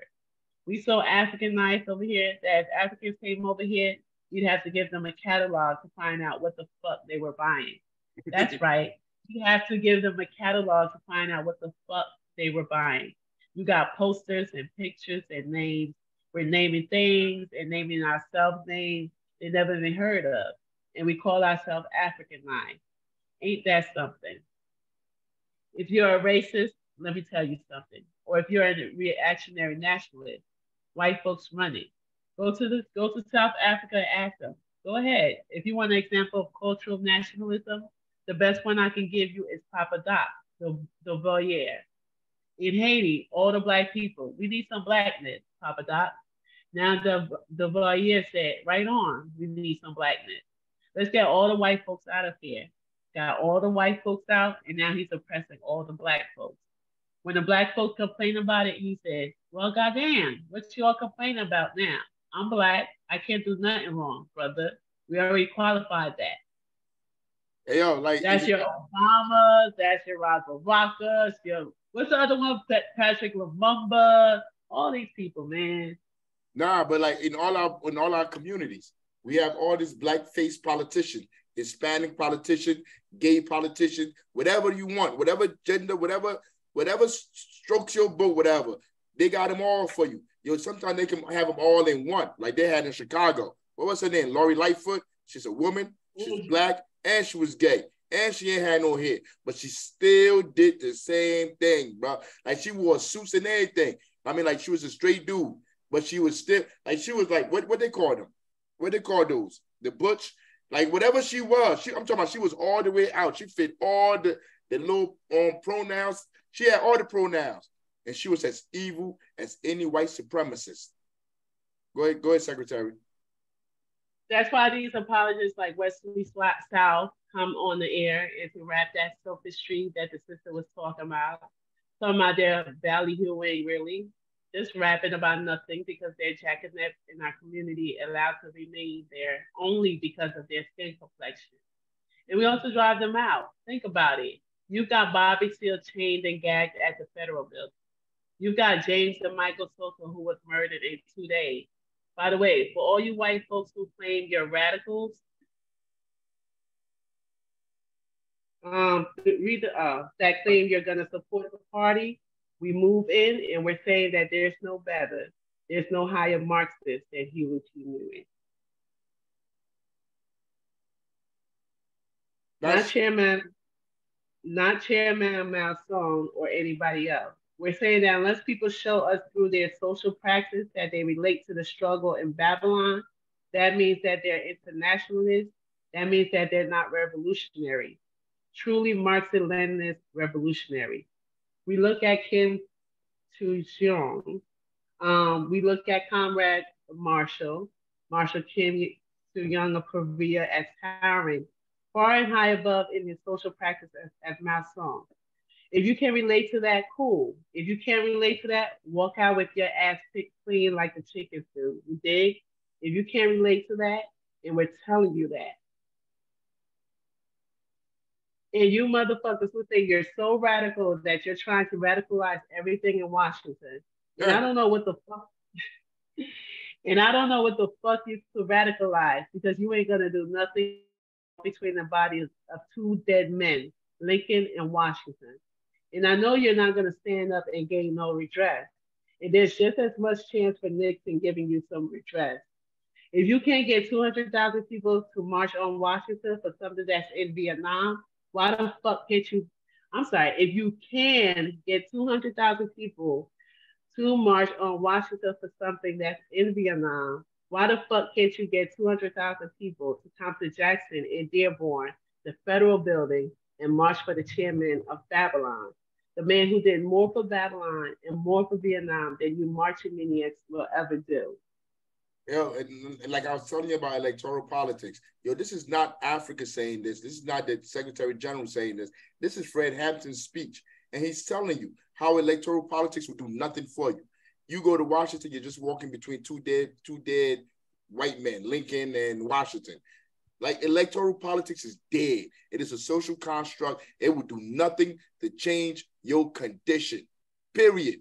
That is not another way of organizing. That is not fighting on another front. That's Uncle Tom apologist rhetoric. Don't believe none of that stuff they're saying. Your voting just maintains the status quo. Because you're not doing nothing for nobody but for Shane's and Stetson's or Stacey Adams and anybody else because you're going to wear your souls out, your metaphysical souls and the souls on your shoes. And we say, if you can't relate to that, then fuck you. Because our line's been persistent. We know the Marxist-Leninists. People who might not want to dig on it, they say Marxist-Leninists, they don't curse. This is something we got from slave masters. We know niggas invented the word motherfucker. We wasn't fucking nobody's mother. It was the massive fucking people's mothers. We invented the word, you dig? We relate to that. We Marxist Leninist niggas. We some Marxist Leninist cussing niggas. And we gonna continue to cuss, god damn it. Because that's what we relate to. And that's what's happening in Babylon. That's objective reality. Don't nobody be walking around in Babylon spouting out their mouth about a whole lot of academic bullshit, intellectually masturbating, catching diarrhea up the mouth. We say to those motherfuckers, if you want to catch a mouth disease, you come and talk that shit in the community where the Panthers are at. And you'll get a mouth disease, all right? You're going to get a hoof in the mouth, Panther hoof in the mouth. So if you radicals can't relate to that, then fuck you, because we know what Chairman Bobby did for the struggle. And we know that the people in Vietnam, they know that piece, just like Huey. She knew and tells about our motto, that we are the advocates of the abolition of war. We do not want war, but we understand that war can only be abolished through war.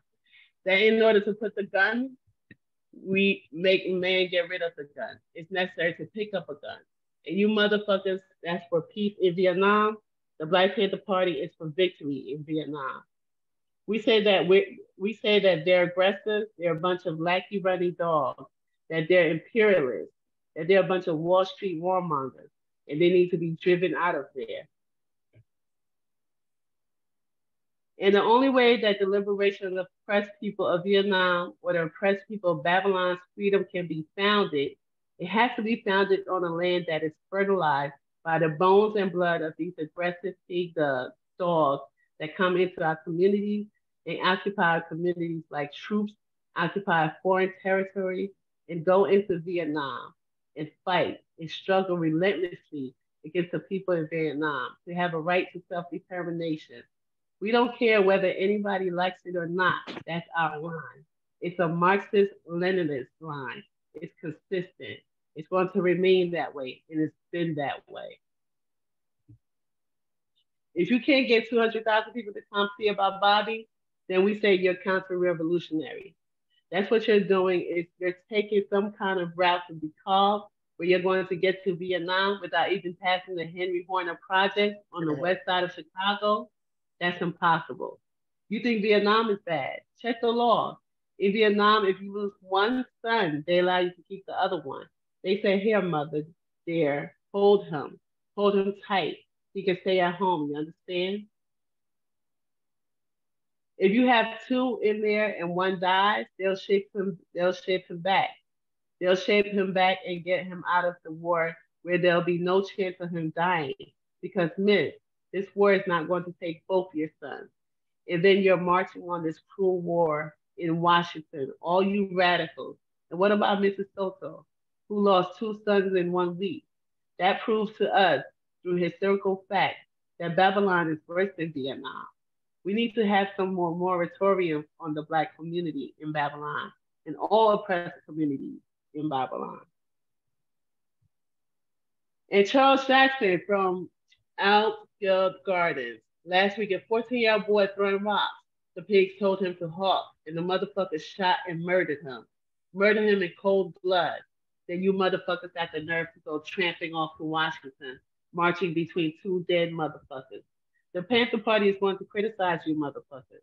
We're going to criticize you out in the open because we believe in mass revolutionary criticism.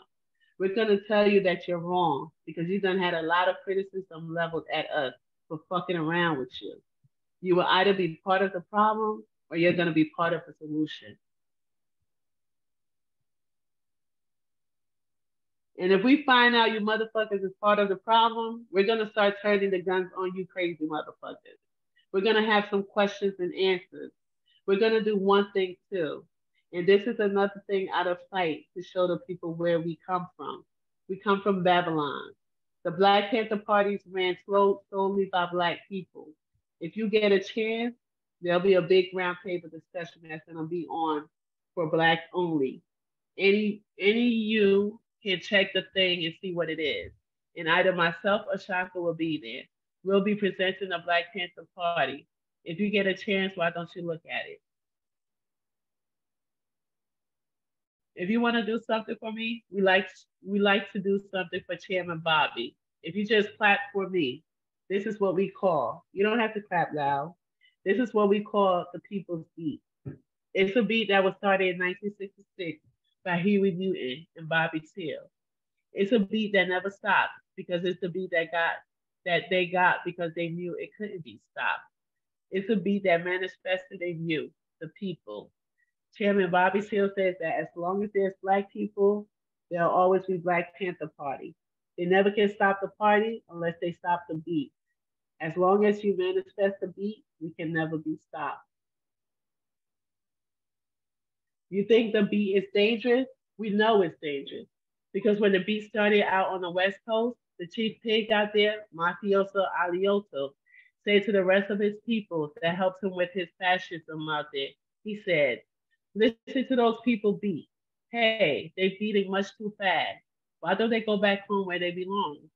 When that beat started last November, a year ago in Chicago, Illinois, at 2350 West Madison, when me and Shaka and Bobby Rush and Shay and some more brothers and Jill got together and said, we're going to start a Black Panther Party right here. Because this is part of Babylon. The party exists here too. That we might be in school. You got it? Oh, go ahead.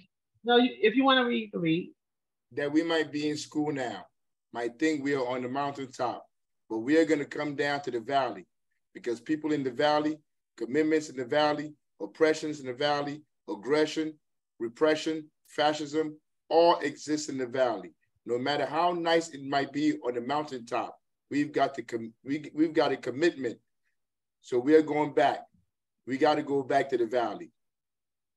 When we did that, even Daly and Hanaran and Judge, we call him Adolf Hitler Hoffman, the chief fascist who knows the art of tapista, the art that Mussolini was supposed to have mastered. We say that Hoffman is better at the art of tapista than Mussolini ever was because we know what the art of tapista is. It is, and what is it on the bottom? It's an art of good timing. And when we started that beat, Judge Hoffman and Mayor Daly and Hammerhead Hanaran said, hey, listen to the people. It's Chicago beat. Politically, they're even beating much too fast. Why don't they go back home? To live with all Black people where they belong. To live in dashikis and bobos and to be pork chop nationalists and cultural nationalists. Why don't they go back home to thinking what you're wearing is going to change you? Why don't they go back to political power flows from the sleeves of a dashiki? And we say no. As long as that beat continues, we continue because it gives us in the Panther Party a type of intoxication that it lets us understand. We are so revolutionary, proletarian, intoxicated that we cannot be astronomically intimidated. Don't worry about the Black Panther Party. As long as you keep the beat, we'll keep on going. If you think that we can be wiped out because they murdered Bobby Hutton and Apprentice Bunchy Carter and John Huggins, you're wrong. If you think that because Huey was jailed, the party's gonna stop, you see you're wrong. If you think because Chairman Bobby was jailed, the party's gonna stop, you see you're wrong. If you think because they can jail me, you thought the Panther Party was gonna stop, you thought wrong. Or kill Fred Hampton. The Panther Party was gonna stop, you thought wrong. We're in 2023 and the new African Black Panther Party is still going. Because they can rage Eldridge Cleaver out of the country, you're wrong. Because we said it before we left, and we said it today, that you can jail a revolutionary, but you can jail the revolution. If you don't understand that, you could get rid of everybody that's talking about revolution. But if the conditions persist, if the conditions are still here where people are starving, where people are getting exploited, then you can't get rid of the revolution. There's always gonna be somebody here that's tired of this shit. It's really basically that simple. You can lock up a freedom fighter like UP Newton, but you can't lock up freedom fighting.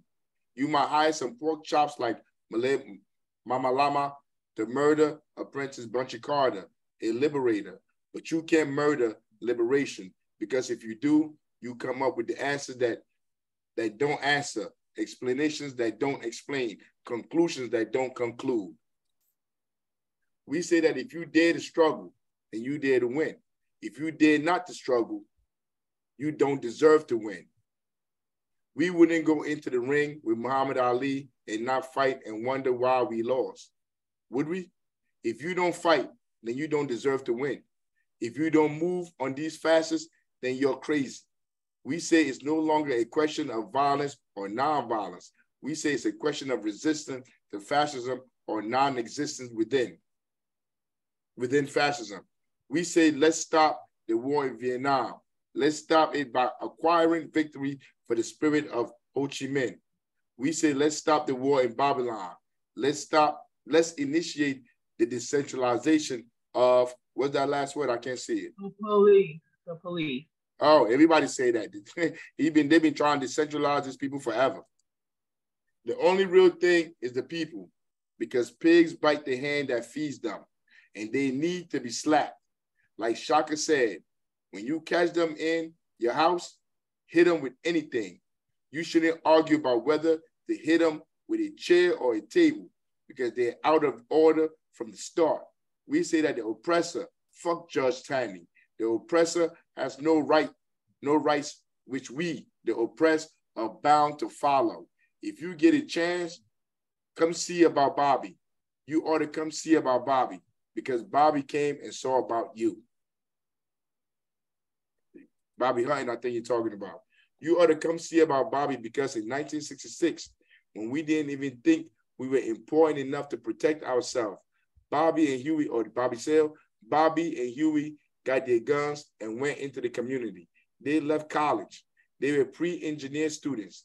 That was Bobby. And Huey was a pre-law student. And what they read, they put into practice. You ought to come see about Bobby, because Bobby came and saw about you. I'm going to see about Bobby. And if you have anything to say, you come see about Bobby. Come down to Jackson and Dearborn and see about Chairman, because he's the chairman of Babylon. Now he's talking about. So Cassidy, real quick, they both committed class suicide, right? Yeah, basically. No, they left. They were in college. They left college to come out here and fight. And look, people think activism is just like you just go around giving speeches, you walk around like you do protests. People don't understand what organizing means. What organizing means, like going door to door, meeting with people, having meeting, bringing people together to strategize to do something. Yo, this is a lot of work. It's a lot of man hours. Like we organize, we have a basketball camp that we run all summer long. So every day, Monday, no, not every day, 5 days a week, Monday to Friday. But we often have games on the weekend. Yo, you have to be there and present to run these camps. Don't nobody pay for that. The government are not paying for it. So this stuff is time consuming. You give up your time for the people. Like he's saying, Bobby came out for you, you come out for Bobby. The food programs, the pig patrol, all these things are organizing things that you don't get paid for. This is man hours, this is time. So while people are on the plantation, working at a company, making a paycheck to go home and pay bills, you're using your time, your life to dedicate to organizing the people in the community. And nobody pays you for that. So if somebody could do all that, give their life for you, you should show up for them. He's the father and the founder of the breakfast programs and the free health clinic. And there's nothing wrong, nothing in the world wrong with that. All power to the people. Power to the people that go here to the Northern Illinois University. We say that we need some guns. There's nothing wrong with guns in our community. There's just been a misdistribution of guns in our community. For one reason or another, the pigs have all the guns. So all we have to do is equally distribute them. So if you see one that has a gun and you don't have one, then when you leave, you should have one. What do you say? Take the gun from them. The way we'll be able to deal with things, right? Go ahead, Secretary General. Go ahead, take it. All right, next slide. I remember looking at TV, and I found that not only did the pigs not brutalize the people in Western days, they had to hire bounty hunters to go arrest them. They shoot somebody with no intention of arresting them. We need some guns. We need some guns. We need some guns. I mean, we need some guns. We need some guns. We need some force. Thank you. I'm going to call Shaka and Sister Joan back up here to deal with any questions that you want answered because we have plenty of time to spend. We don't have any time to waste. As the sister said, time is short. Let's seize the time. Thank you. All power to the people. So this is it right here. Hey, look, this is the link right here. You could, I guess is this the link? This is the link to the speech, right? Yeah, that's the link to the speech. It's it's written. It's not an audio. It's not video. Yeah, but like if you want, get the speech for yourself, read it for yourself. Go through it. Take your time and read through it. No, because everybody always talk about all these people like Fred Hampton, Malcolm X, Martin Luther King. But this is their words. You've never heard Fred Hampton talk like this. This is not how they present them to us. They just present them as this fake caricatures of whatever. I mean, but they don't present them as human beings that despise the system, that despise the American system, the American government, the politicians, that despise all these fake activists like Justice Jackson, all these people, Al Sharpton, all these people are fake. They're not activists. That's why the state props them up. That's how you could run for office. You could run to be the president of imperialism because you're not an activist. You're not a revolutionary. I think that's the class for this week, right? In preparation for next week's class, please watch the video below. That means, what video is this? Oh, okay. Oh, this Kwame, this comrade Kwame. Watch this video right here. Is there a link to this video too? Let me see. I'm gonna put it in the chat. Let me come over there. I'm coming. All right. Yeah. I don't know what I just did. All right. I did something weird, but anyway. But I was about to go to it. But you're gonna put it in the chat? I guess you're gonna put it on the chat. Nah, but that's it though. Now you're gonna put it in the chat, right? Mm-hmm. You can. All right, go ahead. Now let me see. Look, like I said, I didn't want to be the one doing all the talking. Sometimes if people want to read, we could work this out before the class. But we got to go through all of this, and now we're done with the reading. Anybody that got something to say with what we read, if you got any questions, you disagree with anything, talk to me. This is where we talk. This is where we chop it up at. Let me know what you disagree with. Let's have a little conversation before we go. I mean, you've been here since 7 o'clock. It's almost 2 hours. This class be taking 2 hours, man. If you really come and you stay here for the whole class, all power to the people. You really believe. You really a comrade. Because this was to me, it'd be fast because we be reading. But I see somebody with their hand up. National Chairman, go ahead. You got your hand up, National Chairman. Brother Love, Cover, how you doing? I just once again want to commend y'all for the great political work y'all doing in terms of politicizing the people, having these study group classes. I just wanted to interject in terms of, how do we, with all the knowledge we have in terms of what the Panther started in 66 and all of the ebbs and flows of 1966 to now, is why is we, in many instances, sort of recycling the same? Why isn't the movie even on a mass level here and in Africa? Because, we have vast knowledge of all of the mistakes, the essence of capitalism, that the 1%. We know what the 1% is. We know the 99%. We know we can psychoanalyze it from here to the next 20 years. My thing is, why aren't there more serious participants in the overthrowing of the system that we know is not designed for the poor? Why do we still in 2023 have so many participants in the essence, in the thrive towards capitalism and not towards socialism? With all the history knowledge we have, why do we still don't have so many? Why do we don't have a lot of participants? Hey, I could answer that, but I guarantee you this: before I even answer your question, if I turn the question around and I asked you, I bet you have an answer. I mean, but is Chairman Zulu, you there?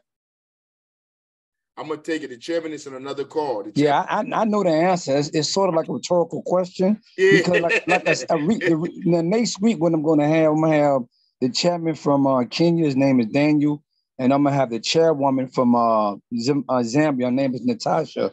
They're gonna join the link as well to participate. And the reason why I wanted to participate, because as I said before, the dichotomy between the African struggle in Africa is different from here in America. And it is so not race-based, but tribalistic based. So it's like a rhetorical question. I know the answer to the question, I really do. But when I have my classes over there, is when you're trying to get these people to correlate the politicization. Like you got like in Kenya, for example, you got William Ruto over there that's trying to nationalize all the resources. So y'all been, I don't know if y'all been seeing it. There's a lot of protests going on in Kenya, especially on Wednesdays, Thursdays, and Fridays, because they had taxes. So some of the people, my Kenyan chapters, like they don't understand when you're trying to minimize outside imperialism capitalists from the nationalization of Kenyan resources, you're going to go through this economical transformation. Cuba went through it. China went through it as well. They don't understand that. All they know is that taxes is high. So on and so on. I said, you got to go through this economical transformation in order to regain the resources of your own country. But now they vilifying William Ruto. Now, I'm not a fan of Ruto, but he is doing some good things in Kenya. The same thing with the revolution in Niger and going on in Niger and the new president in Burkina Faso. So you got all these things going on in Africa that's changing the climate of Africa. And you have that correlation between, once again, the thirst for France to maintain their imperialist control over Niger, which got high production of uranium, and France won't that. So now you got Burkina Faso, you got Nigeria, and all these surrounding countries willing to support Niger against France. So once again, I keep telling them, this is what capitalism is. There's a monopoly. And my members, they don't grasp it too well because they got to deal with tribalism most of the time, you know, especially in Nigeria. Where you at, comrade? This case in South Carolina. You're in South Carolina, all power to the people. No, but you basically answered it. There's an incentive motive to capitalism. Like in Africa, they may not have the racial problem, but they have tribalism. So whoever's in power, if they're part of their tribe and they're helping them out, their tribe is getting money, their tribe is in power, they're tribalists. They're with the tribe. If they're getting money, they're with the money. Everything is about incentives. I wrote it down while you was talking. Panthers believe in building dual contending power. These are institutions. Institutions control how people think.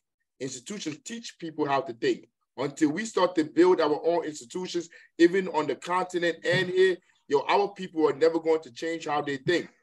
From when I was a kid, like right now, I was born in Newark, New Jersey, but I went to Africa. I lived in Nigeria for about 10, 12 years, and I went to school there.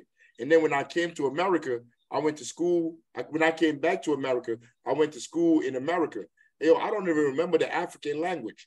All I remember is what these institutions in America taught me from around 9, 10, 11 years old, all the way to now as an adult. Is what they taught me in their institutions. Right. When I went to school, they told me about Christopher Columbus discovering Abraham Lincoln, freed the slaves.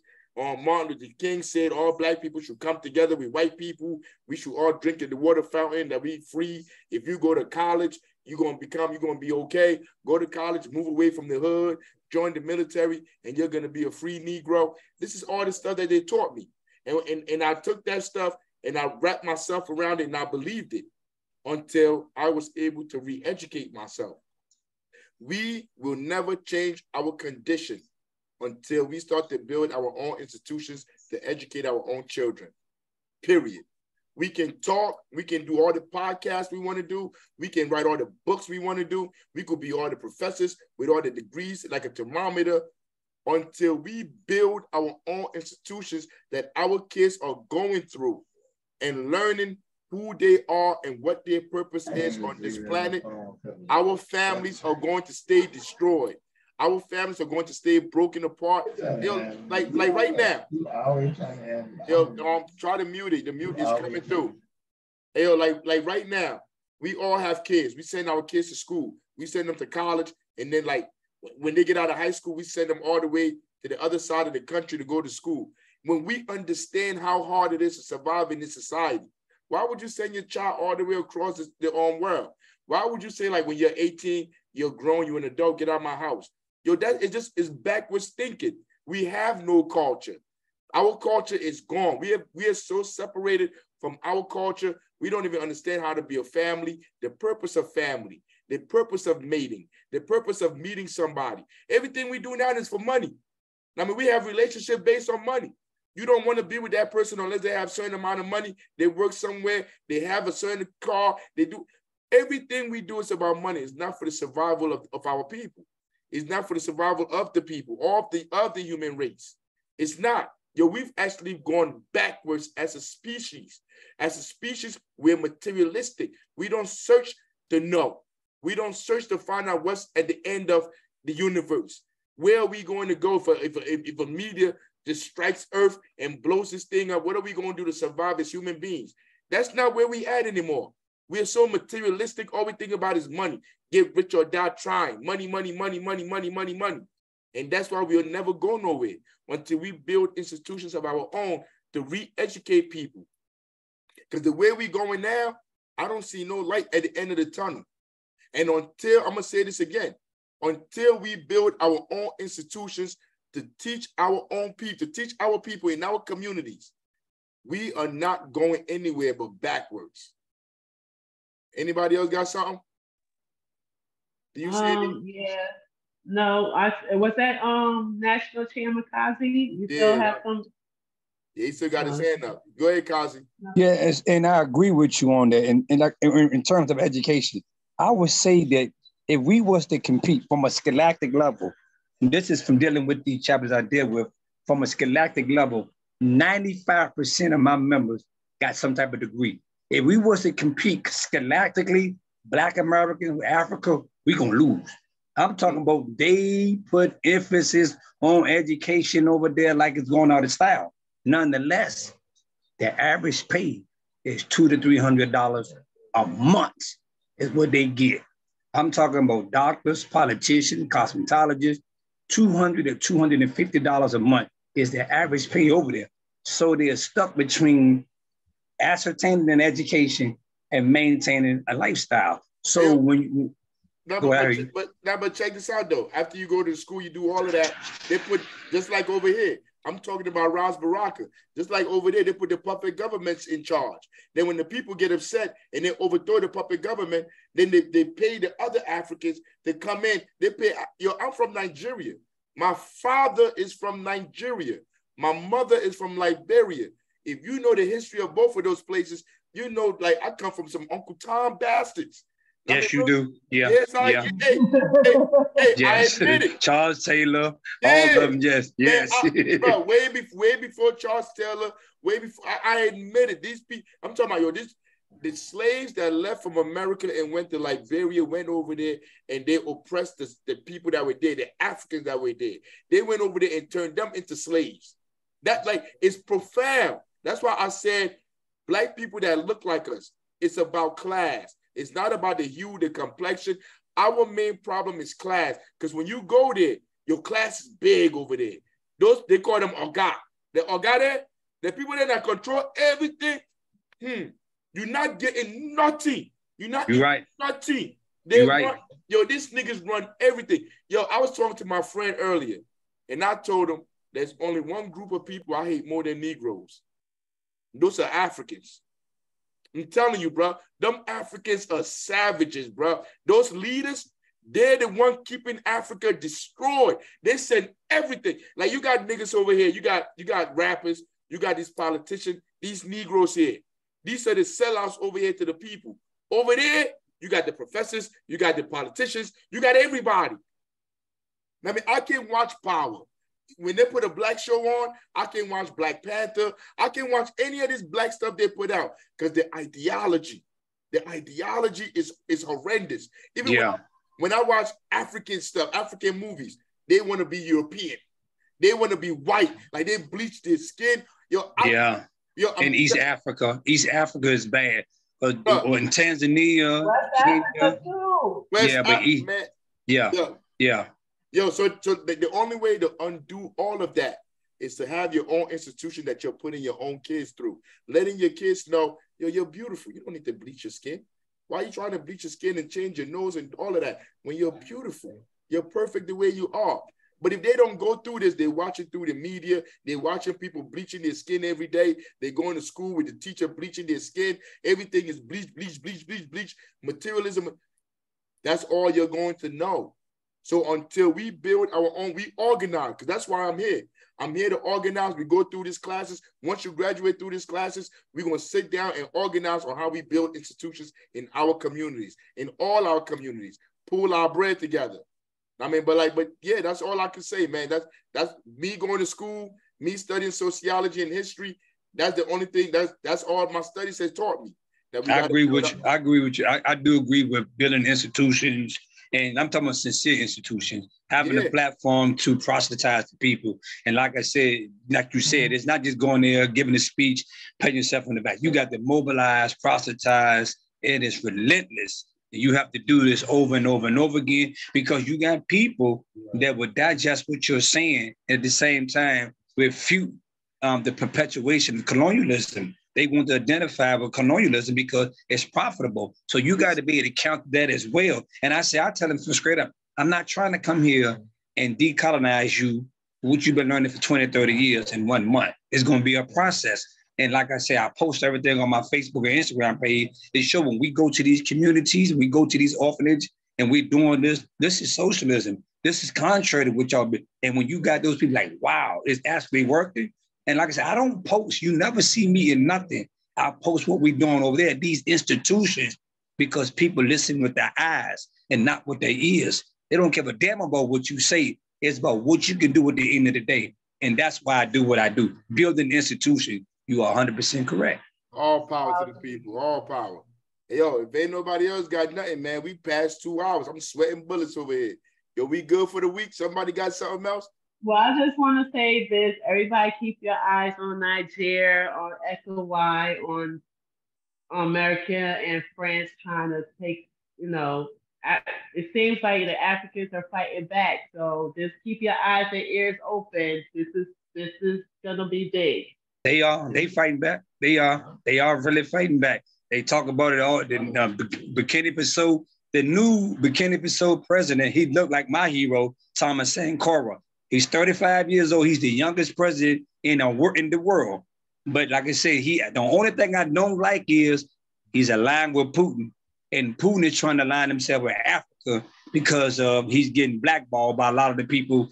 And they started trying this new thing called BRIC. But the only thing I disagree with this new Burkina Faso president, I don't agree with him aligning himself with Putin. Putin is an opportunist as well. He's an opportunist. But you like in geopolitics, I mean, like you gotta make alliances.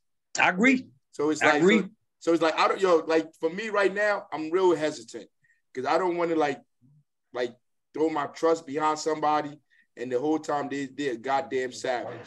Yeah. I mean, so it's like I'm hesitant, but real talk, like I want to jump up. I want to take a flight over there and go help out and do whatever I can. If this is genuine, I'm with it because they got to go. France got to go. These imperialist nations need to go. I mean, and it's like, and while I'm saying that, I'm also ashamed to be Nigerian. I'm also ashamed, like the president of Nigeria, Bola. Oh my God, man. Bola is bad. Did you see his speech the other day? Did you see his speech? I can't even listen to these people. Like, I don't even want to hear it. Like, I'm gonna get a migraine. I don't even want to hear it. Real talk. I don't want to hear nothing these people have to say. And it's sad because this is my lineage. This is where I'm from. And like they have these people right there in power. Just like I'm in Newark, New Jersey. They got Ras Baraka downtown. Oh my Lord. I mean, I'm telling you stuff from firsthand. The Secretary General tried to lead to help people that's getting kicked out of their homes. They send emails to these politicians, to these council people. They take those emails and they give it to the slumlords that they're doing business with.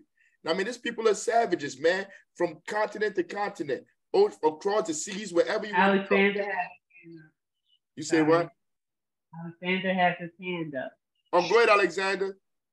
Hi, I just wanted to say for whoever wanted the Marxism and Decolonization textbook, I dropped it in the chat. Hopefully people will be able to open it, but if not, I could send it on Facebook too. But oh, power! Nah, I saw you put that in there. I saw you put that. Nah, but yeah, we need to read that. We need to read the red book. But that's why we here though. Like hopefully after we finish this classes, people take the test. We can get together to really organize. That's why we here. I mean, writing letters, making speeches, all this stuff. I told you, it don't work. We must. Well, can I just ask y'all? Y'all go on my Facebook page. 80% of the people are from Africa.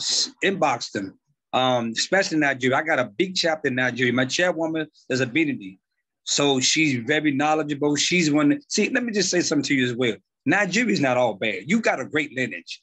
It's just your politicians. You have a listen. Them Yorubas, they ain't no pushovers. They not no pushovers. Let me tell you something. They got some buck in them. Same problem in Jamaica, for real. Huh? I said we got the same problem in Jamaica. In terms of what? The Uncle Toms. Oh, yeah. Yeah. Oh, you from Jamaica? Yeah.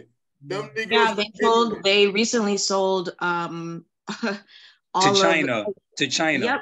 Yeah, I heard about that. Aluminum is one of the major exports of Jamaica, and they recently just sold all the manufacturing to the Chinese, who are turning around, and they're not employing any of the Black people on the island. So it's not doing anything for development. And China's becoming the new neo-colonialist superpower. They come in and get all these land, and even in Zambia, they come out there, they take up all the land, and they treat the Zambians like trash. They have sex with the girls, get them pregnant, don't take care of them. Yes. But see, like I said, Nigeria, like Ogun State, Leaky, parts of Lagos, when you're dealing with Banana Island, that's a whole nother story. But the people that I deal with in Nigeria, they ain't going for it. Now, like I said, you can go on my Facebook page. They got the video. You can inbox them. The only problem is that I'm just going to give you a prime example. When they started doing the End SARS movement, it was the Nigerian youth that forced the president to stop the SARS. The SARS was running around stealing from the point through, doing all. It was the people that stood up, Yorubas, that forced them to disband the SARS movement. I don't know if y'all remember that 2 years or not. But it was the people in the Yoruba people that told the government, and they bucked against SARS. They stopped them from doing that. So no. What did you put your Facebook in the group chat? Where you go? They got him off it. The FBI got his ass. Who? You. No, I'm here. Do you have your name in the Facebook in the chat room? Did you put your Facebook stuff in there? That go right there. That's my Facebook and Instagram. And my TikTok is African Panther. Hold on. TikTok. I'll send it to you. Hold on. African. Hey, okay. Tristan, you got something, Tristan? Yeah. I was about to make a comment on these uneasy geopolitical alliances, how should we go forward with the revolution? I know this might be getting ahead of ourselves, but we definitely need to think about how there will be a point where we may even have to start making these difficult decisions, because genuinely, just like on an individual level, we can't do this on ourselves. No, you're on our own. No, you're right. I agree. Even though we do have the resources. We definitely do have the resources. You're right. And the numbers. We just need to figure out how to use them. And the numbers. Yeah. We just need to be more mobilized, more unified on a class level. Yeah. Need to think. That's why put our heads. That's why we got to do. That's why we got to do these classes. And whoever having something, we all need to show up, bring some people through. We need to share all these links, try to mobilize the people, organize them. Well, mobilize them to organize them. But strengthen numbers. We got to go, y'all. It's been all right then. All right. Yeah. Thanks to love everyone. Great job, I was Captain gonna Africa, say everybody. I love y'all, but it's my birthday, so I gotta go. Happy birthday, Alexandria. Thank you. Whose birthday is it? Alexandria. What you 22, Alex? I'm 27, but I'll take it. I will take 22. I will take it. Hey, Tom, you got to fix your audio because I want you to talk next week, Tom. Come on, you got a lot of knowledge, Tom. You got to get that audio right, Tom. I called Tom this week. I talked to him this week. You there, Tom? Yeah, I talked to him. I just wanted to say one thing. When we're talking about Africa, you got to remember there's also a contradiction between U.S. imperialism and French imperialism. So the CIA is going to play their hand under the cover to try to bump the French out so they can move in, just like the Russians and the Chinese are going to play their hand. So it's you got to be all-sided when you look at these questions. Yes, sir. Yes, sir, Tom. So look, I agree. See everybody next week. All power to the people. All power. All power to the people. Love you guys. Love you All too, power y'all. to the Love you people. too. Power Love to you the too, people. comrades. Panther love, y'all. Panther love. Just say Ed, patience. Yes. In meeting for all.